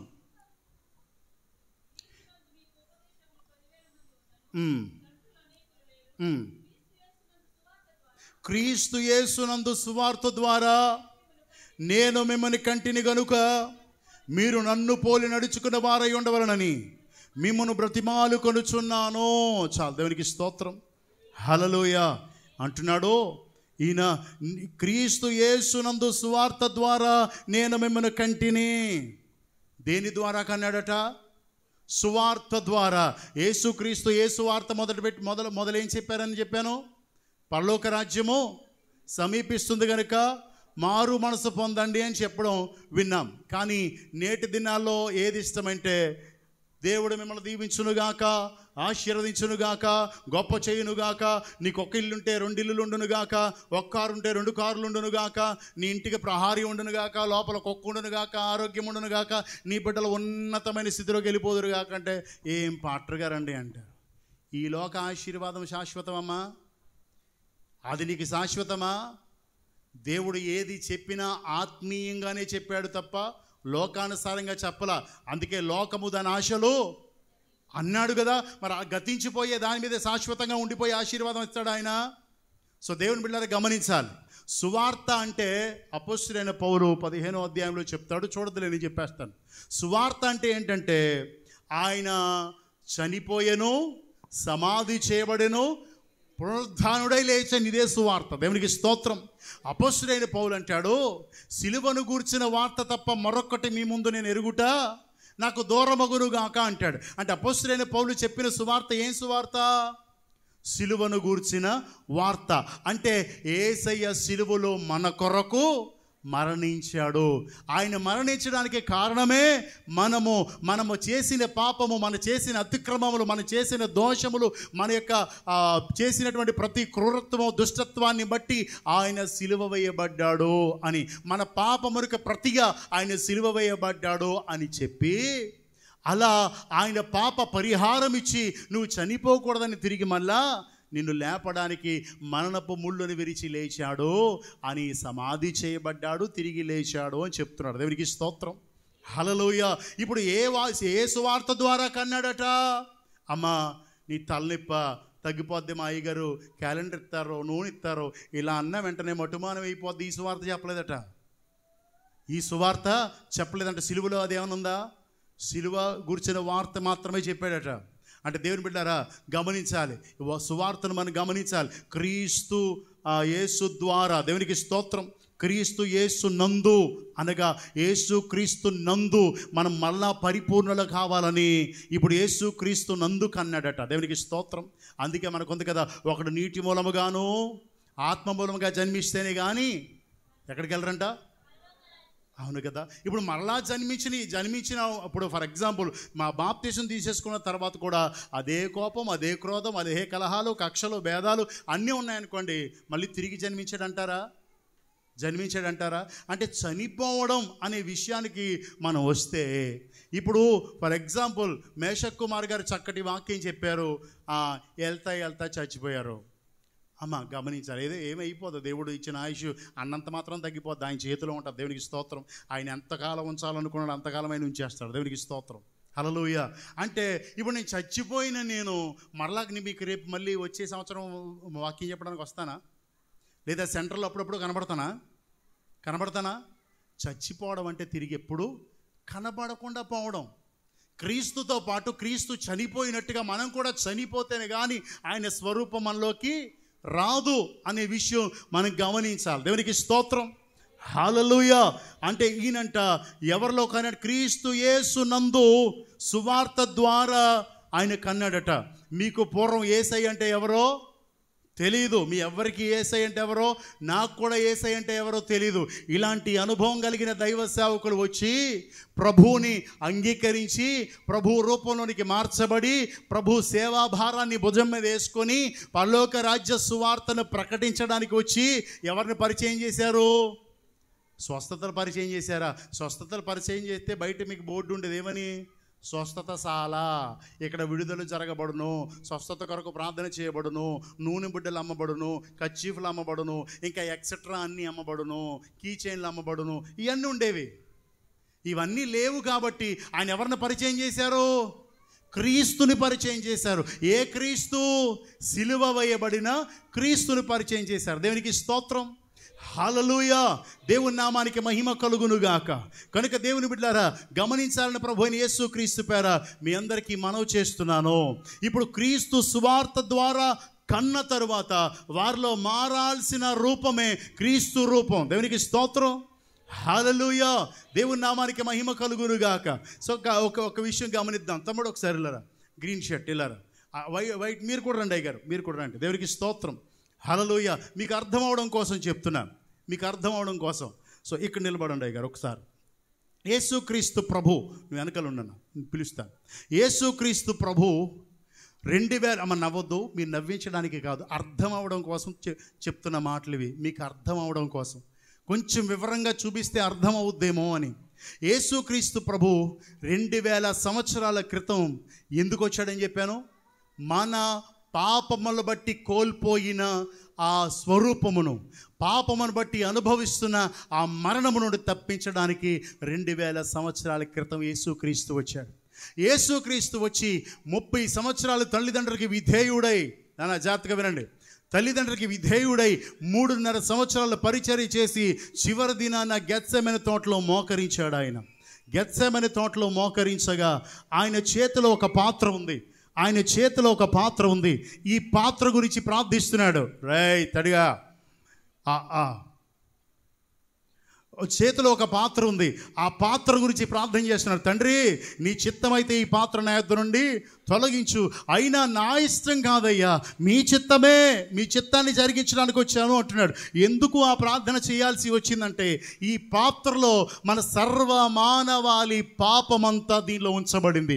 ఈ పాపాన్ని ఆయన శరీరంలోకి తీసుకుని ఆ పాపానికి శిక్ష ఈయన అనుభవించాలి. ఆ పాప పరిహారార్థ బలిగా ఆయన అర్పించబడాలి. గనుక పాపము లేని ఆయన, పరిశుద్ధుడైన ఆయన పాపమును తలలోనికి తీసుకోకుండా ఉంటే మీ రక్షణ ఎక్కడ కోల్పోద్దో అనేటువంటి ఆలోచనలో తండ్రి చిత్తాన్ని నెరవేర్చడానికి ఆ పాత్రలో ఉన్నదంతా తానులోకి తీసుకున్నాడు. పాత్రలోకి తీసుకొనగా ఇప్పుడు ఆయన పాపపు ముద్ద అయిపోయాడు. ఈయన పాపం చేశాడమ్మా, ఈయన పాపమేమీ చేయలేదు, కానీ ఈయన మనల్ నిమిత్తమై పాపముగా చేయబడ్డాడు, పాపపు ముద్దగా చేయబడ్డాడు. ఇప్పుడు పాప పరిహారార్థగా బలిగా అర్పించబడాలంటే చీల్చబడాలా, కొట్టబడాలా, వలసబడ్డాలా, ఇవన్నీ చేయబడాలా, అర్పించబడాలా. సో కనుక దానికి ప్రతిగా పట్టుకున్నారు, ఇటు పెరుగుతున్నారు, ఉమ్ము వేస్తూ ఉన్నారు, కొడుతున్నారు. ఆ సందర్భంలో ఒకవేళ యేసయ్య దగ్గరికి వెళ్ళి, అయ్యా ఎంతగా అనుభవించడం ఎందుకయ్యా అంటే అంటాడు, వీళ్ళలో కోల్పోయిన నా స్వరూపాన్ని తిరిగి తీసుకురావడానికి అంటాడు. సో దేవుని బిడ్డలారా, గెత్సెమనే తోటలో మోకరించి ప్రార్థించగానే అక్కడ ఉన్నటువంటి ఆ చెమట రక్తముగా మారి అక్కడే కొంచెం రక్తం కారిపోయింది. కొట్టారు, తిట్టారు, అన్నీ అయిపోయిన తర్వాత కొరడా తీసుకొచ్చారు, శరీరం అంతా కొడుతుంటే నాగళ్ళ చాలుగా దున్నినట్టుగా అటు ఇటు చర్మం కొట్టుబడింది. ఆ గాళ్ళు ఏర్పడిపోయినాయి, చర్మం వేలాడుతూ ఉంది, శరీరం అంతా చర్మం వేలాడుతూ ఉంది, రక్తమంతా కారిపోయింది. ముండ్ల కిరీటం తీసుకొచ్చి పెట్టారు. దేవుని బిడ్డలారా, ఆ కణతల్లోకి ఆ రెల్లతో కొట్టగా ఆ ముళ్ళలో కళ్ళతల్లోనికి దూరిపోయాయి. నీ చెడు చూపు వల్ల కోల్పోయిన స్వరూపం, నీ చెడు మాట వల్ల కోల్పోయిన స్వరూపం, చెడు వినికిడి వల్ల కోల్పోయిన స్వరూపం, దేహాన్ని మార్చుకోవడానికి ఇష్టపడిపోయి కోల్పోయిన స్వరూపాన్ని మరలా తిరిగి తీసుకోవడానికి, పాప పరిహారార్థ బలిగా అర్పించడానికి అలా గొర్రె పిల్లగా, నిజమైన గొర్రె పిల్లగా, పస్కా బలి పశువుగా నిలబడిపోయాడు. సో దేవుని బిడ్డరా, మోయరాని సిలువను మోపారు, మోపి గొల్గొతా కొండకు నడిపిస్తూ ఉన్నప్పుడు ఆయన అప్పటికే రక్తం అంతా కోల్పోయిందేమో, కళ్ళు తిరిగి 3 సార్లు పడిపోయాడు. ఆయన ముమ్మారు పడిపోతే పడిపోయిన ఆయన దగ్గరికి వెళ్ళి, ప్రభువా ఇంతెందుకయ్యా అని అడిగితే అంటాడు, నా బిడ్డలు కోల్పోయిన నా స్వరూపాన్ని తిరిగి వారిలోకి తీసుకురావాలి అంటాడు. సో దేవుని బిడ్డలారా గమనించాలి, యేసయ్య చేసిన యాగం మన కొరకు. చివరికి గొల్గొతా కొండలోనికి తీసుకొచ్చారు. అక్కడ ఆ సిలువ మీద 2 చేతులు చాపి 2 మేకలు వేసి, కాళ్ళల్లో మేకలు వేసి దిగ్గున ఆ గుంటలో నిలబెట్టారు. 3 మేకలతో వేలాడబడుతూ ఉన్నాడు ఆయన. ఆ వేలాడబడుతున్నటువంటి ఆ దేవుడు ఆ ఎండకి తన శరీరం అంతా కాలుతున్న ఆ బాధ అనుభవిస్తూ శరీరంలో ఉన్న రక్తం అంతా కార్చాడు నీ కొరకు. చివరికి నీరు కూడా కారణం ప్రారంభించింది. అయితే చివరికి నేను ఎప్పుడు కూడా క్షమిస్తూనే ఉన్నాడు. దేవునికి స్తోత్రం. హల్లెలూయా. ఈ సిలువను గూర్చిన వార్త, ఈ క్రీస్తును గూర్చిన వార్త, చాలు బ్రదర్ సరిగ్గా నిలబడండి. ఈ క్రీస్తును గురించిన వార్త ఇతనికి తెలియచేశాను. అయ్యా నీ తలబోత తగ్గిపోద్ది, ఇది కాదు క్రీస్తుని గురించి వార్త. క్రీస్తుని గురించి చెప్పాలంటే ఆయన ఎందుకు సిలువ వేయబడ్డాడో, ఎవరి కొరకు సిలువ వేయబడ్డాడో, ఎందుకోసం చనిపోయాడో, చనిపోయి లేవడానికి గల కారణం ఇదంతా ఎవరికి తెలియాలా? ఈయనకి తెలియాలి. ఈయనకి మందు అలవాటు, సిగరెట్ అలవాటు, ఆ బూతులు తిట్టే అలవాటు, వ్యభిచారపు అలవాటు, అహంకారము, అహంభావము, నేను అనే తత్వం, ఇంకా ఓర్పు లేదు, సహనం లేదు, దీర్ఘశాంతం లేదు, సాత్వికం అంతకంటే లేదు. ఇలాంటి స్థితిలో ఉన్న ఆయనకి యేసయ్యని పరిచయం చేస్తున్నారు. అయ్యా యేసయ్య అంటే ఎవరో కాదయ్యా, సత్యదేవుడయ్యా, అందరికి వంటి వాడు కాదయ్యా, ఆయన మాట్లాడే దేవుడయ్యా, ఆయన చూసే దేవుడయ్యా, ఆయన నిన్ను ఆదరించేవాడయ్యా, మరణం నుంచి నేను తప్పించేవాడయ్యా. చనిపోతే ఏమైపోతావో కనీసం అవగాహన ఉందా? యేసుని గురించి తెలుసా? యేసయ్య ఏమీ కోరడం లేదయ్యా, నీ పాపానికి బదులు ఆయన మరణించడానికి వచ్చాడయ్యా, నీ మరణానికి బదులు జీవం ఇవ్వడానికి వచ్చాడయ్యా అని జీవవాక్కులు గురించిన సువార్త, యేసుని గురించిన సువార్త చెప్తూ ఉంటే అప్పుడు ఈయన హృదయం కదిలింది. దేవునికి స్తోత్రం, కదిలింది. అవునా, సత్యం అంటే ఇదా, సత్యదేవుడు అంటే ఇదా, నేను అనుభవించాల్సిన శిక్ష ఆయన అనుభవించాడా, నేను అనుభవించాల్సిన వేదన ఆయన అనుభవించాడా, నేను అనుభవించాల్సిన ప్రతి ఆ వేదన ఆయన అనుభవించాడా అని తెలిసి హృదయం కదిలింది. దేవునికి స్తోత్రం. హల్లెలూయా. బాప్తీసం తీసుకుని సేమ్ కోపం ఉంది, మారాడా? బాప్తీసం తీసుకున్నాడు కానీ సేమ్ కోపం, సేమ్ మందు, సేమ్ సిగరెట్, మారాడా? అమ్మా మారినట్టేనా? క్రీస్తు స్వరూపమా? ఎంత కోప్పడిపోతున్నాడో బాప్తీసం తీసుకున్నాక, యేసయ్యలాగా అంటామా? ఎంత దీనత్వం, ఎంత అహంభావమో యేసయ్యలాగా అంటామా? యేసయ్య స్వరూపం ఉన్నట్టేనా? లేదు కదా. సో దేవుని బిడ్డారా, ఈయనకి యేసయ్య గురించి చెప్పగా మొట్టమొదటిగా యేసయ్య పాదాల మట్టుకు వంగుతాడు, యేసయ్య పాదాలు పట్టుకుంటాడు. ఇక్కడ పట్టుకొని చాలు, పైన యేసయ్య పాదాలు పట్టుకుంటాడు. యేసయ్య పాదాలు పట్టుకుని అటు తిరగండి, పట్టుకుని అప్పుడు ప్రార్థన చేస్తాడు. అయ్యా సిలువ వేయబడాల్సింది నేనయ్యా, నువ్వు కాదయ్యా. పాపం చేసింది నేనయ్యా, అపరాధం చేసింది నేనయ్యా, అయ్యా దోషిని నేనయ్యా, పాపిని నేనయ్యా, నాకు బదులుగా సిలువలో మరణించిన యేసయ్యా అని ప్రాధేయపడుతున్నాడు, కన్నీరు కారుస్తున్నాడు, పశ్చాత్తాపడుతున్నాడు. అయ్యా ఇక నీ బిడ్డగా ఉంటానయ్యా, ఇక లోకంలో బ్రతకనయ్యా, లోకంతో స్నేహం చేయనయ్యా, నువ్వు కోరినట్టుగా ఉంటానయ్యా అని ప్రార్థన చేస్తున్నాడు. దేవునికి స్తోత్రం. ప్రార్థన చేసి సేవకుని దగ్గరికి వచ్చాడు. సేవకుని దగ్గరికి వచ్చి అంటున్నాడు, అయ్యా నేను బాప్తీసం తీసుకుంటానయ్యా, యేసులా బ్రతకాలని ఆశపడుతున్నానయ్యా అంటున్నాడు. వెంటనే తండ్రి కుమార పరిశుద్ధాత్మనామలో బాప్తీసం గురించిన వాక్యం చెప్పి బాప్తీసం ఇచ్చాడు. ఇప్పుడు ఆయన ఏమయ్యాడో తెలుసా? ఆ బాప్తీసం ముంచినప్పుడు ఒంగోని సరిపోద్ది, ఇలా ముంచరో, మీకు జస్ట్ ఎగ్జాంపుల్ కోసం చెప్తే వెనక్కి ముంచుతారు. ఎప్పుడైతే అలా ముంచారో ఆ క్షణాన ఆయన అక్కడ చనిపోయినట్టు లెక్క. దేవునికి స్తోత్రం. రోమీలకు రాసిన పత్రిక 6వ అధ్యాయంలో ఉంటుంది. చనిపోయిన వెంటనే లేచాడు. లేవడం పరిశుద్ధుడిగా లేవడం లెక్క. దేవునికి స్తోత్రం. ఈయన చనిపోయినప్పుడు ఏ విషయంలో చనిపోయాడు? ఆయన పాపం విషయమై చనిపోయి సమాధి చేయబడిన ఆయన 3వ దినాన మృత్యుంజయుడై పరిశుద్ధుడిగా లేచాడా, పాప శరీరంతో లేచాడా? సో ఇప్పుడు ఈయన బాప్తిసం తీసుకుని లేవడమే పాప పరిహరింపబడి పరిశుద్ధుడిగా లెగిస్తున్నాడు. దేవునికి స్తోత్రం. నూతన జన్మ అంటే పాత కోపం ఉండొచ్చా, పాత క్రోధం ఉండొచ్చా, పాత కలహాలు ఉండొచ్చా, పాత సంబంధమైన మందు సిగరెట్లు ఉండొచ్చా? ఏమీ ఉండకూడదు, ఏమీ లేవు. ఇతను సమస్తాన్ని అక్కడ సమర్పించుకున్నాడు, నీటిలో నుంచి పరిశుద్ధంగా లేచాడు, ప్రభువు బిడ్డగా స్వీకరించబడ్డాడు. దేవునికి స్తోత్రం. ఇలా వచ్చాను, ఇలా వచ్చాను. మీరు కొంచెం ఎదరకుండా అయ్యారు, కొంచెం ఎదరికి. మీ పేరు? పుల్లారావు గారు ఇప్పుడు క్రీస్తు స్వరూపంలోకి వచ్చారు. దేవునికి స్తోత్రం.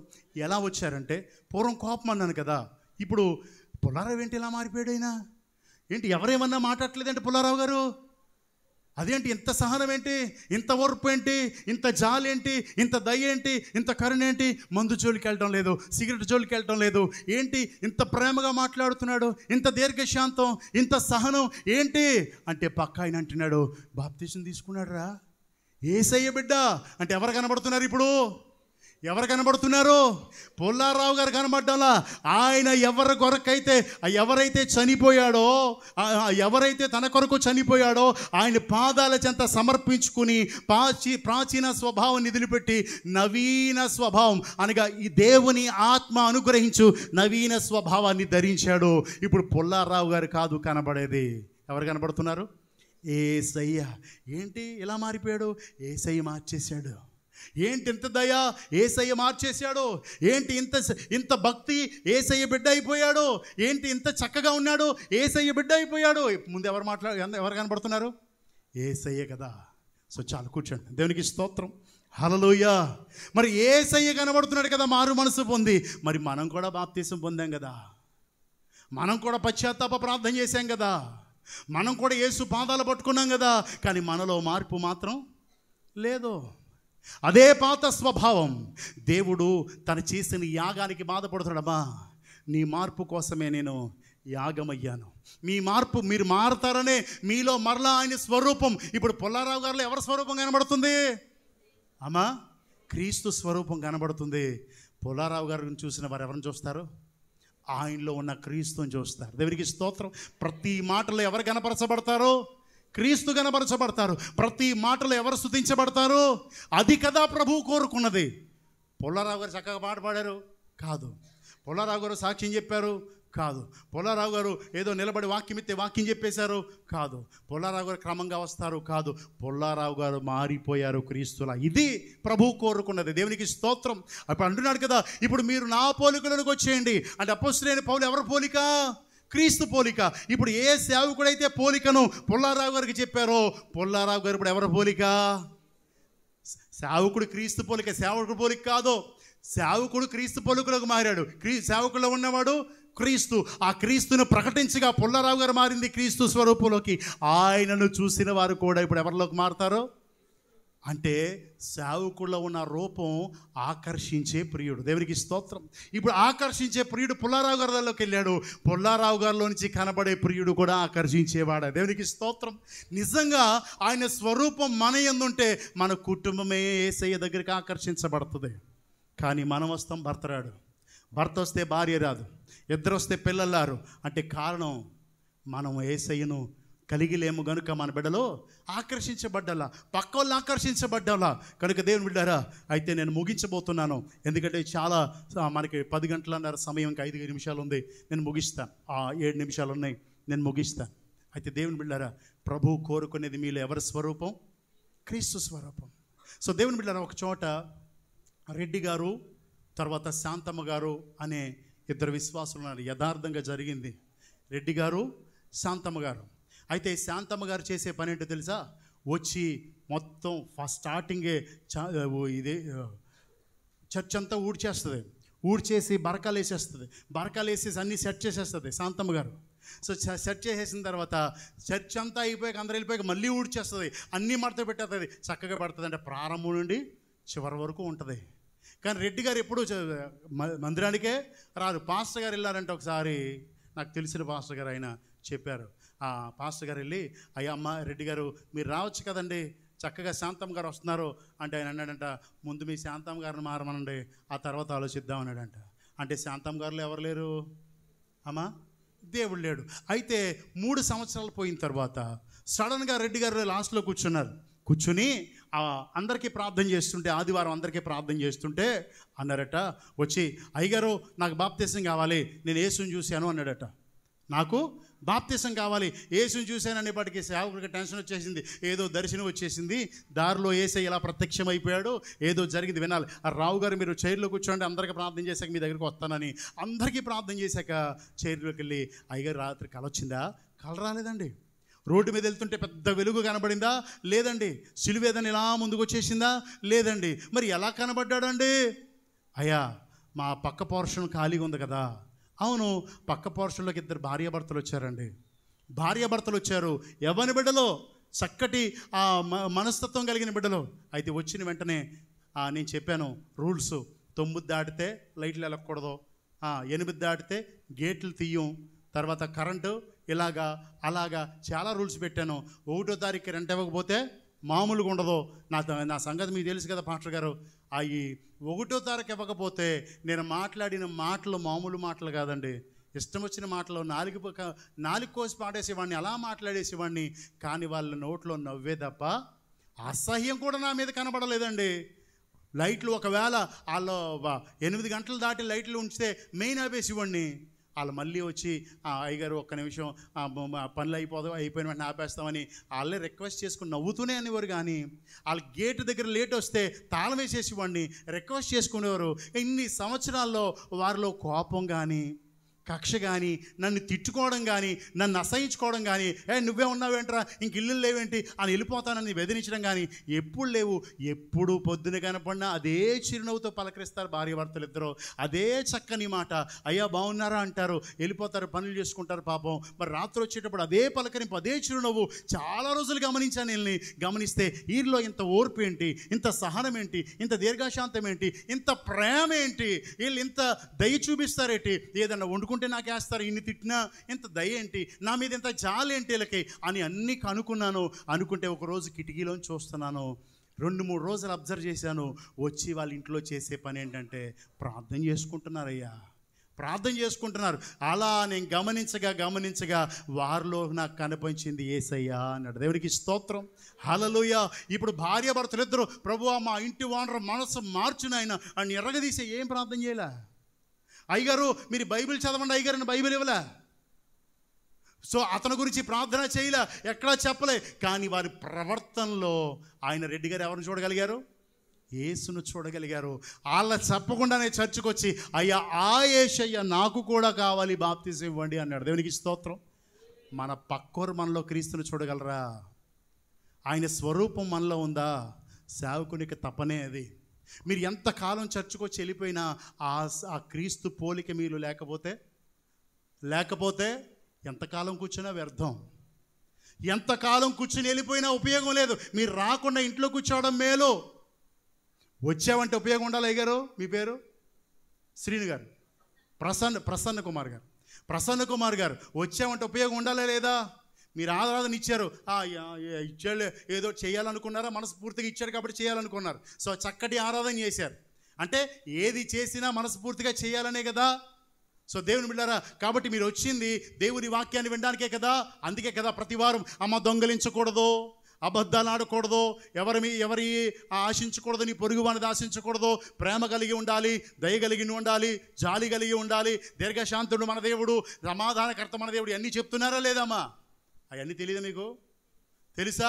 అవన్నీ చెప్తున్నారంటే అలా ఉండమనా? మా దేవుడు ఇలాంటి వాడు అంతే వినేసి వెళ్ళిపోమనా? అలా ఉండమనే కదా. యేసై స్వరూపంలోకి మారమనే కదా. ఇప్పుడు సంఘాల్లో ఆయన స్వరూపం కనబడడం లేదమ్మా. ఇప్పుడు యేసయ్య సంతోషించాలంటే మనలో ఏ పోలిక రావాలా?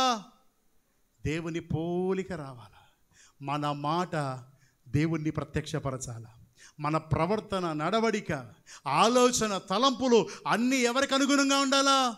ఒకవేళ పైకి ప్రవర్తించవచ్చు, కానీ ఆలోచనలు, తలంపులు కూడా ఎరిగిన దేవుడు మన దేవుడు. దేవునికి స్తోత్రం. సేవకునికి వ్యతిరేకంగా ఆలోచిస్తున్నావా? విశ్వాసికి వ్యతిరేకంగా ఆలోచిస్తున్నావా? దేవునికే వ్యతిరేకంగా ఆలోచిస్తున్నావా? సమస్తాన్ని పరిశోధించగలిగిన దేవుడు. దేవునికి స్తోత్రం. ఒకసారి యెషయా ప్రవక్త వెళ్ళి ఎలీషా ప్రవక్త వెళ్ళి దేవుడు చెప్పినట్టుగా యెషయా ఇంటికి వెళ్ళి నీ కుమారులను తీసుకురా, దేవుడు అభిషేకించమన్నాడు అన్నాడు. యోహాను సువార్తలో సమూయేలు మొదటి గ్రంథంలో ఉంటుంది. ఇప్పుడు చూడొద్దులే.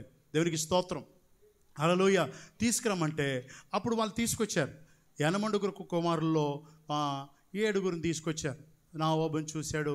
ఇప్పుడు సమూయేలు ఏమనుకున్నాడంటే, వెరీ గుడ్, ఇతను చాలా లావుగా, బలంగా, ఎత్తుగా ఉన్నాడు, ఇతనే దేవుడు కోరుకున్నా రాజు అనుకున్నాడు. కానీ దేవుడు అంటాడు, మీరు పై వేషాన్ని చూస్తారు, నేను పైన చూడను. దేవునికి స్తోత్రం, హల్లెలూయా. ఇందాక చెప్పాను కదా, పుల్లయ్య గారు ఇంతకుముందు ఎలా కనబడ్డాడు, ఇప్పుడు అలా కనబడతాడు. కానీ అంటే ఏం మారింది? పోలిక మారింది. మాట్లాడేటప్పుడు పోలిక, చూసే పోలిక, నడవడికలో పోలిక, పద్ధతులు పోలికలు మారిపోయాయి. దేవునికి స్తోత్రం. కనబడేది మాత్రం రోజు కనబడే పుల్లయ్య గారే, కానీ మొహంలో ఉన్నటువంటి స్వరూపం కవలికలు మారిపోయాయి. దేవునికి స్తోత్రం. ఇంతకు ముందున్నటువంటి సాతాను సంబంధమైన పోలికలు కనబడవు, దయ కనబడుతుంది, వెలుగు కనబడుతుంది. దేవునికి స్తోత్రం. హల్లెలూయా. కనుక లోపల ఉన్న వాటిని లక్ష్య పెడతాడు. అది లాస్ట్కి వచ్చేసే వాటికి ఆ దావీదు రాగానే ఎప్పుడు అంటాడు దేవుడు, ఇతడు నేను కోరుకొననేవాడు. దేవునికి స్తోత్రం. హల్లెలూయా.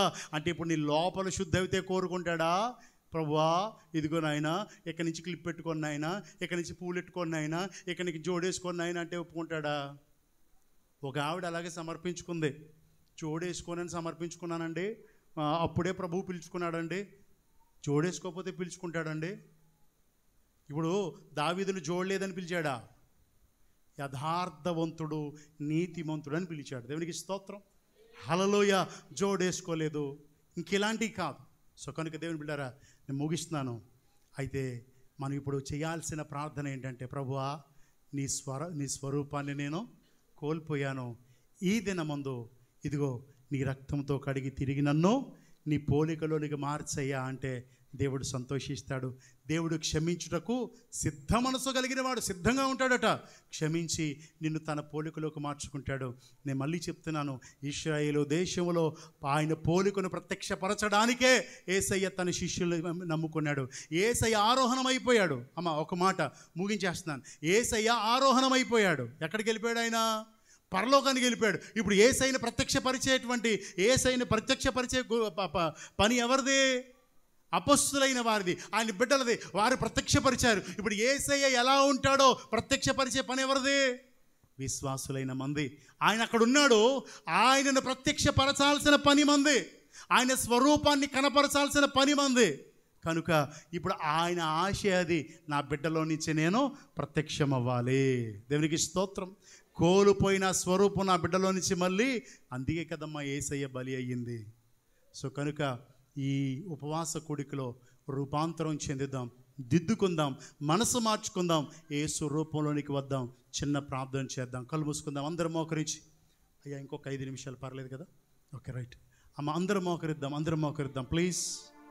అందరం మోకరించి హృదయపూర్వకంగా యేసయ్య సన్నిధిలో కూర్చున్న మనం, అవునయ్యా నేను ఇంకా మార్పు చెందలేదు, నాలో నీ స్వరూపం లేదు. బాప్తిసం తీసుకుని చాలా కాలం అయిపోయింది. బాప్తిసం తీసుకుని చాలా కాలం అయింది. నీ మందిరానికి ఏటేటా వస్తానే ఉన్నాను, ప్రతి వారం వస్తానే ఉన్నాను, కానీ నీ స్వరూపం నాలో కనబడలేదయ్యా. నీ స్వరూపం నాలో కనబడలేదు. నా భర్తకు లేదా నా భార్యకు లేదా నా ఇరుగు పొరుగు వారికి, నా ఇంటి వారికి నీ స్వరూపాన్ని చూపించలేని దుస్థితిలో ఉన్నానయ్యా. నిన్ను సంతోషపరచలేని దుస్థితిలో ఉన్నాను. దయా నన్ను క్షమించు. ఆయన స్వరూపం లేదు అంటే సాతాను స్వరూపం ఉన్నట్టే, దానిలో సందేహమే లేదు. ప్రియ దేవుని బిడ్డ, కళ్ళు మూసుకొని చిన్నగా ప్రార్థన చేద్దామా?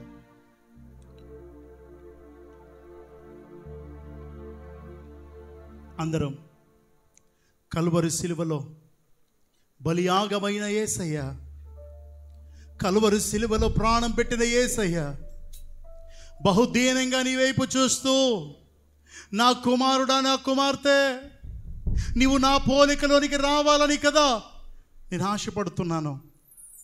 నీవు కోల్పోయిన నా స్వరూపాన్ని తిరిగి ఇవ్వడానికే కదా ఈ భూలోకానికి వచ్చాను. ఆ పోలికను నీకు ఇవ్వాలనే కదా నీ పాప భారాన్ని నేను మోసాను. ఆ పోలిక నీకు ఇవ్వాలనే కదా మరణమును విరిచి నీకు జీవాన్ని ఇస్తున్నాను.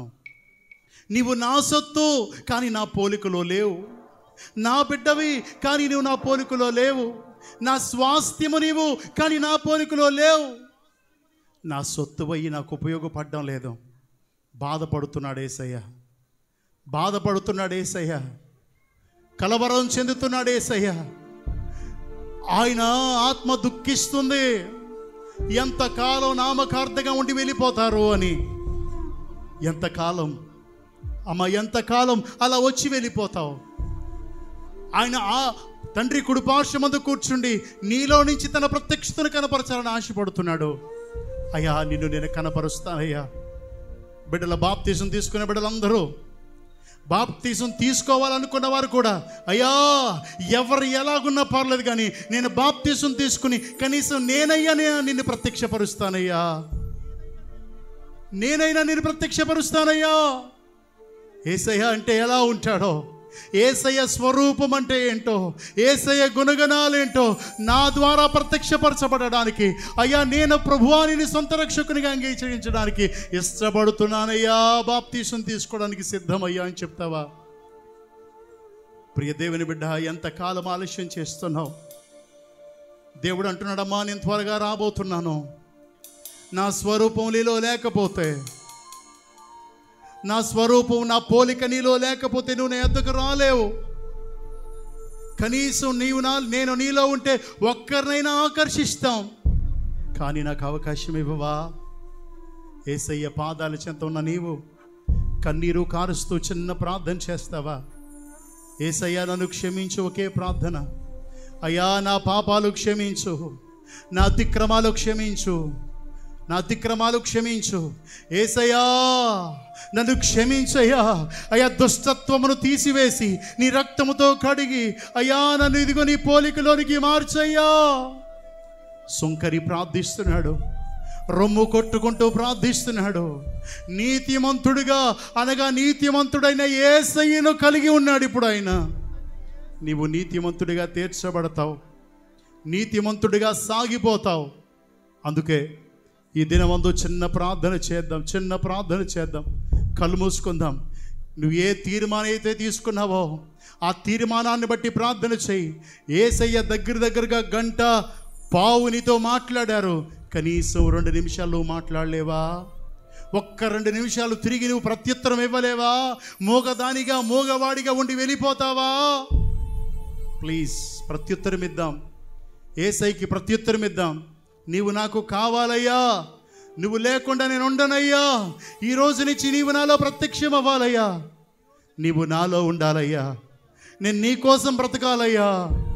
చేద్దాం చిన్న ప్రార్థన, 1 నిమిషం చేద్దాం ప్రార్థన. అందరం అడుగుదామండి, అలా అడుగుదాం. అయ్యా నా పాపాలన్నీ కడిగి శుద్ధీకరించి ఇక నుంచి నాలో నువ్వు ప్రత్యక్షమయ్యున్నట్లుగా నీ స్వరూపాన్ని ప్రభు నాలో ప్రత్యక్షపరచండి. నీ బిడ్డగా నన్ను స్వీకరించండి. నా ప్రతి అతిక్రమాన్ని నీ రక్తంలో కడిగి శుద్ధీకరించండి. పాపినయ్యా అని సుంకరవలే మాట్లాడదాం.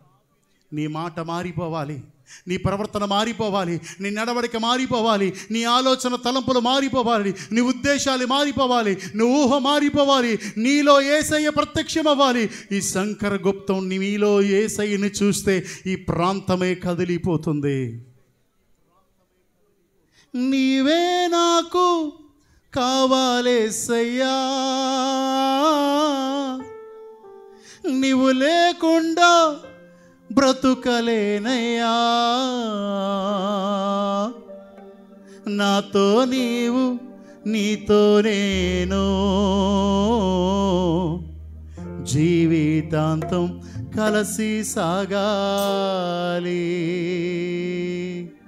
నీవే నాకు కావాలేసయ్యా, నీవు లేకుండా బ్రతుకలేనయ్యా. నాతో నీవు, నీతో నేను జీవితాంతం కలిసి బ్రతకాలి. యేసయ్యా యేసయ్యా యేసయ్యా యేసయ్యా. దాటిపోవద్దయ్యా, ఆయన పాదాలు పట్టుకుని అడుగుదాం. దాటిపోవద్దు యేసయ్యా ఈ దినమందు. యేసయ్యా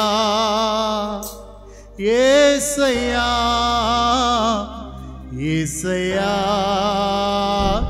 యేసయ్యా యేసయ్యా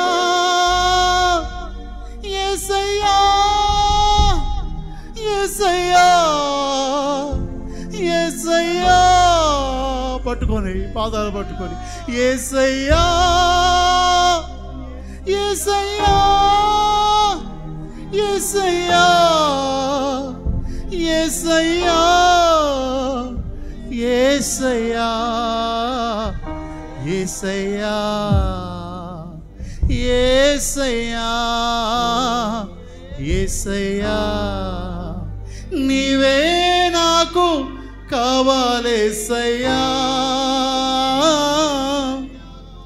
నీవు లేకుండా బ్రతుకలేనయ్యా యేసయ్యా. నాతో నీవు నీతో నేను జీవితాంతం కలిసి బ్రతకాలి. నీ స్వరూప దర్శనమే నాలో ప్రత్యక్షం కావాలి. ఇదే ఆశయ, ఇదే నా కోరిక, ఇదే నా నిర్ణయం. సహాయము చేయయ్యా, సహాయము చేయయ్యా యేసయ్యా, సహాయము చేయయ్యా నా యేసయ్యా. యేసయ్యా యేసయ్యా యేసయ్యా యేసయ్యా.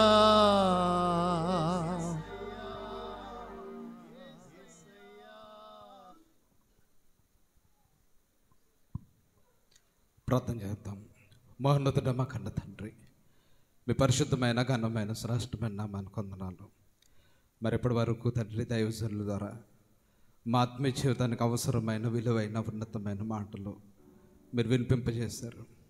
విన్న ప్రతి మాట కూడా తండ్రి వ్యర్థంగా విడిచిపెట్టకుండా మా హృదయంలో భద్రపరుచుకుని క్రీస్తు యొక్క పోలికను మాలో ఏర్పరచుకొని అనేక మందికి మాదిరికరంగా, అనేక మందికి క్రీస్తు స్వరూపంలోనికి మార్చగలిగేటటువంటి జ్ఞానమును, అట్టి ఆలోచన, అట్టి స్థితిగతులను మా అందరి జీవితాల్లో మీరు అనుగ్రహించి సహాయం చేయమని విన్న వాక్యము తండ్రి ఫలింపచేసి తండ్రి మా జీవితంలో అనుగ్రహించి మీ మాట ప్రకారము, మీ మాటకు లోబడే జీవితాన్ని ఇక్కడున్న మా అందరికీ మీరు అనుగ్రహించి సహాయం చేస్తారని సమస్తమును మీ చేతులకు అప్పగిస్తూ మా ప్రభువును రక్షకుడైన యేసుక్రీస్తు నామములో ప్రార్థనడుచున్నాను మా కన్న తండ్రి. ఆమేన్ ఆమేన్. దయచేసి అందరూ కూర్చోనండి. చక్కటి వర్తమానాన్ని తెచ్చినటువంటి దైవజనులకు క్రీస్తు బెరట సంఘం తరపున ప్రత్యేకమైనటువంటి వందనాలు తెలియజేస్తూ ఉన్నాను. ఒకసారి అందరం కూడా దేవునికి స్తోత్రం చెప్తాం. హల్లెలూయా హల్లెలూయా. మరి సమయంలో మరి దైవజనులు దేవునికి స్తోత్రం కలుగును గాక. హల్లెలూయా. మంచిది. దేవుని బిడ్డంత వరకు వాక్యం అందించిన దేవుని భక్తులకు వందనాలు తెలియజేస్తున్నాము. ఒక 5 నిమిషాల్లో కోడికని ముగిస్తాము.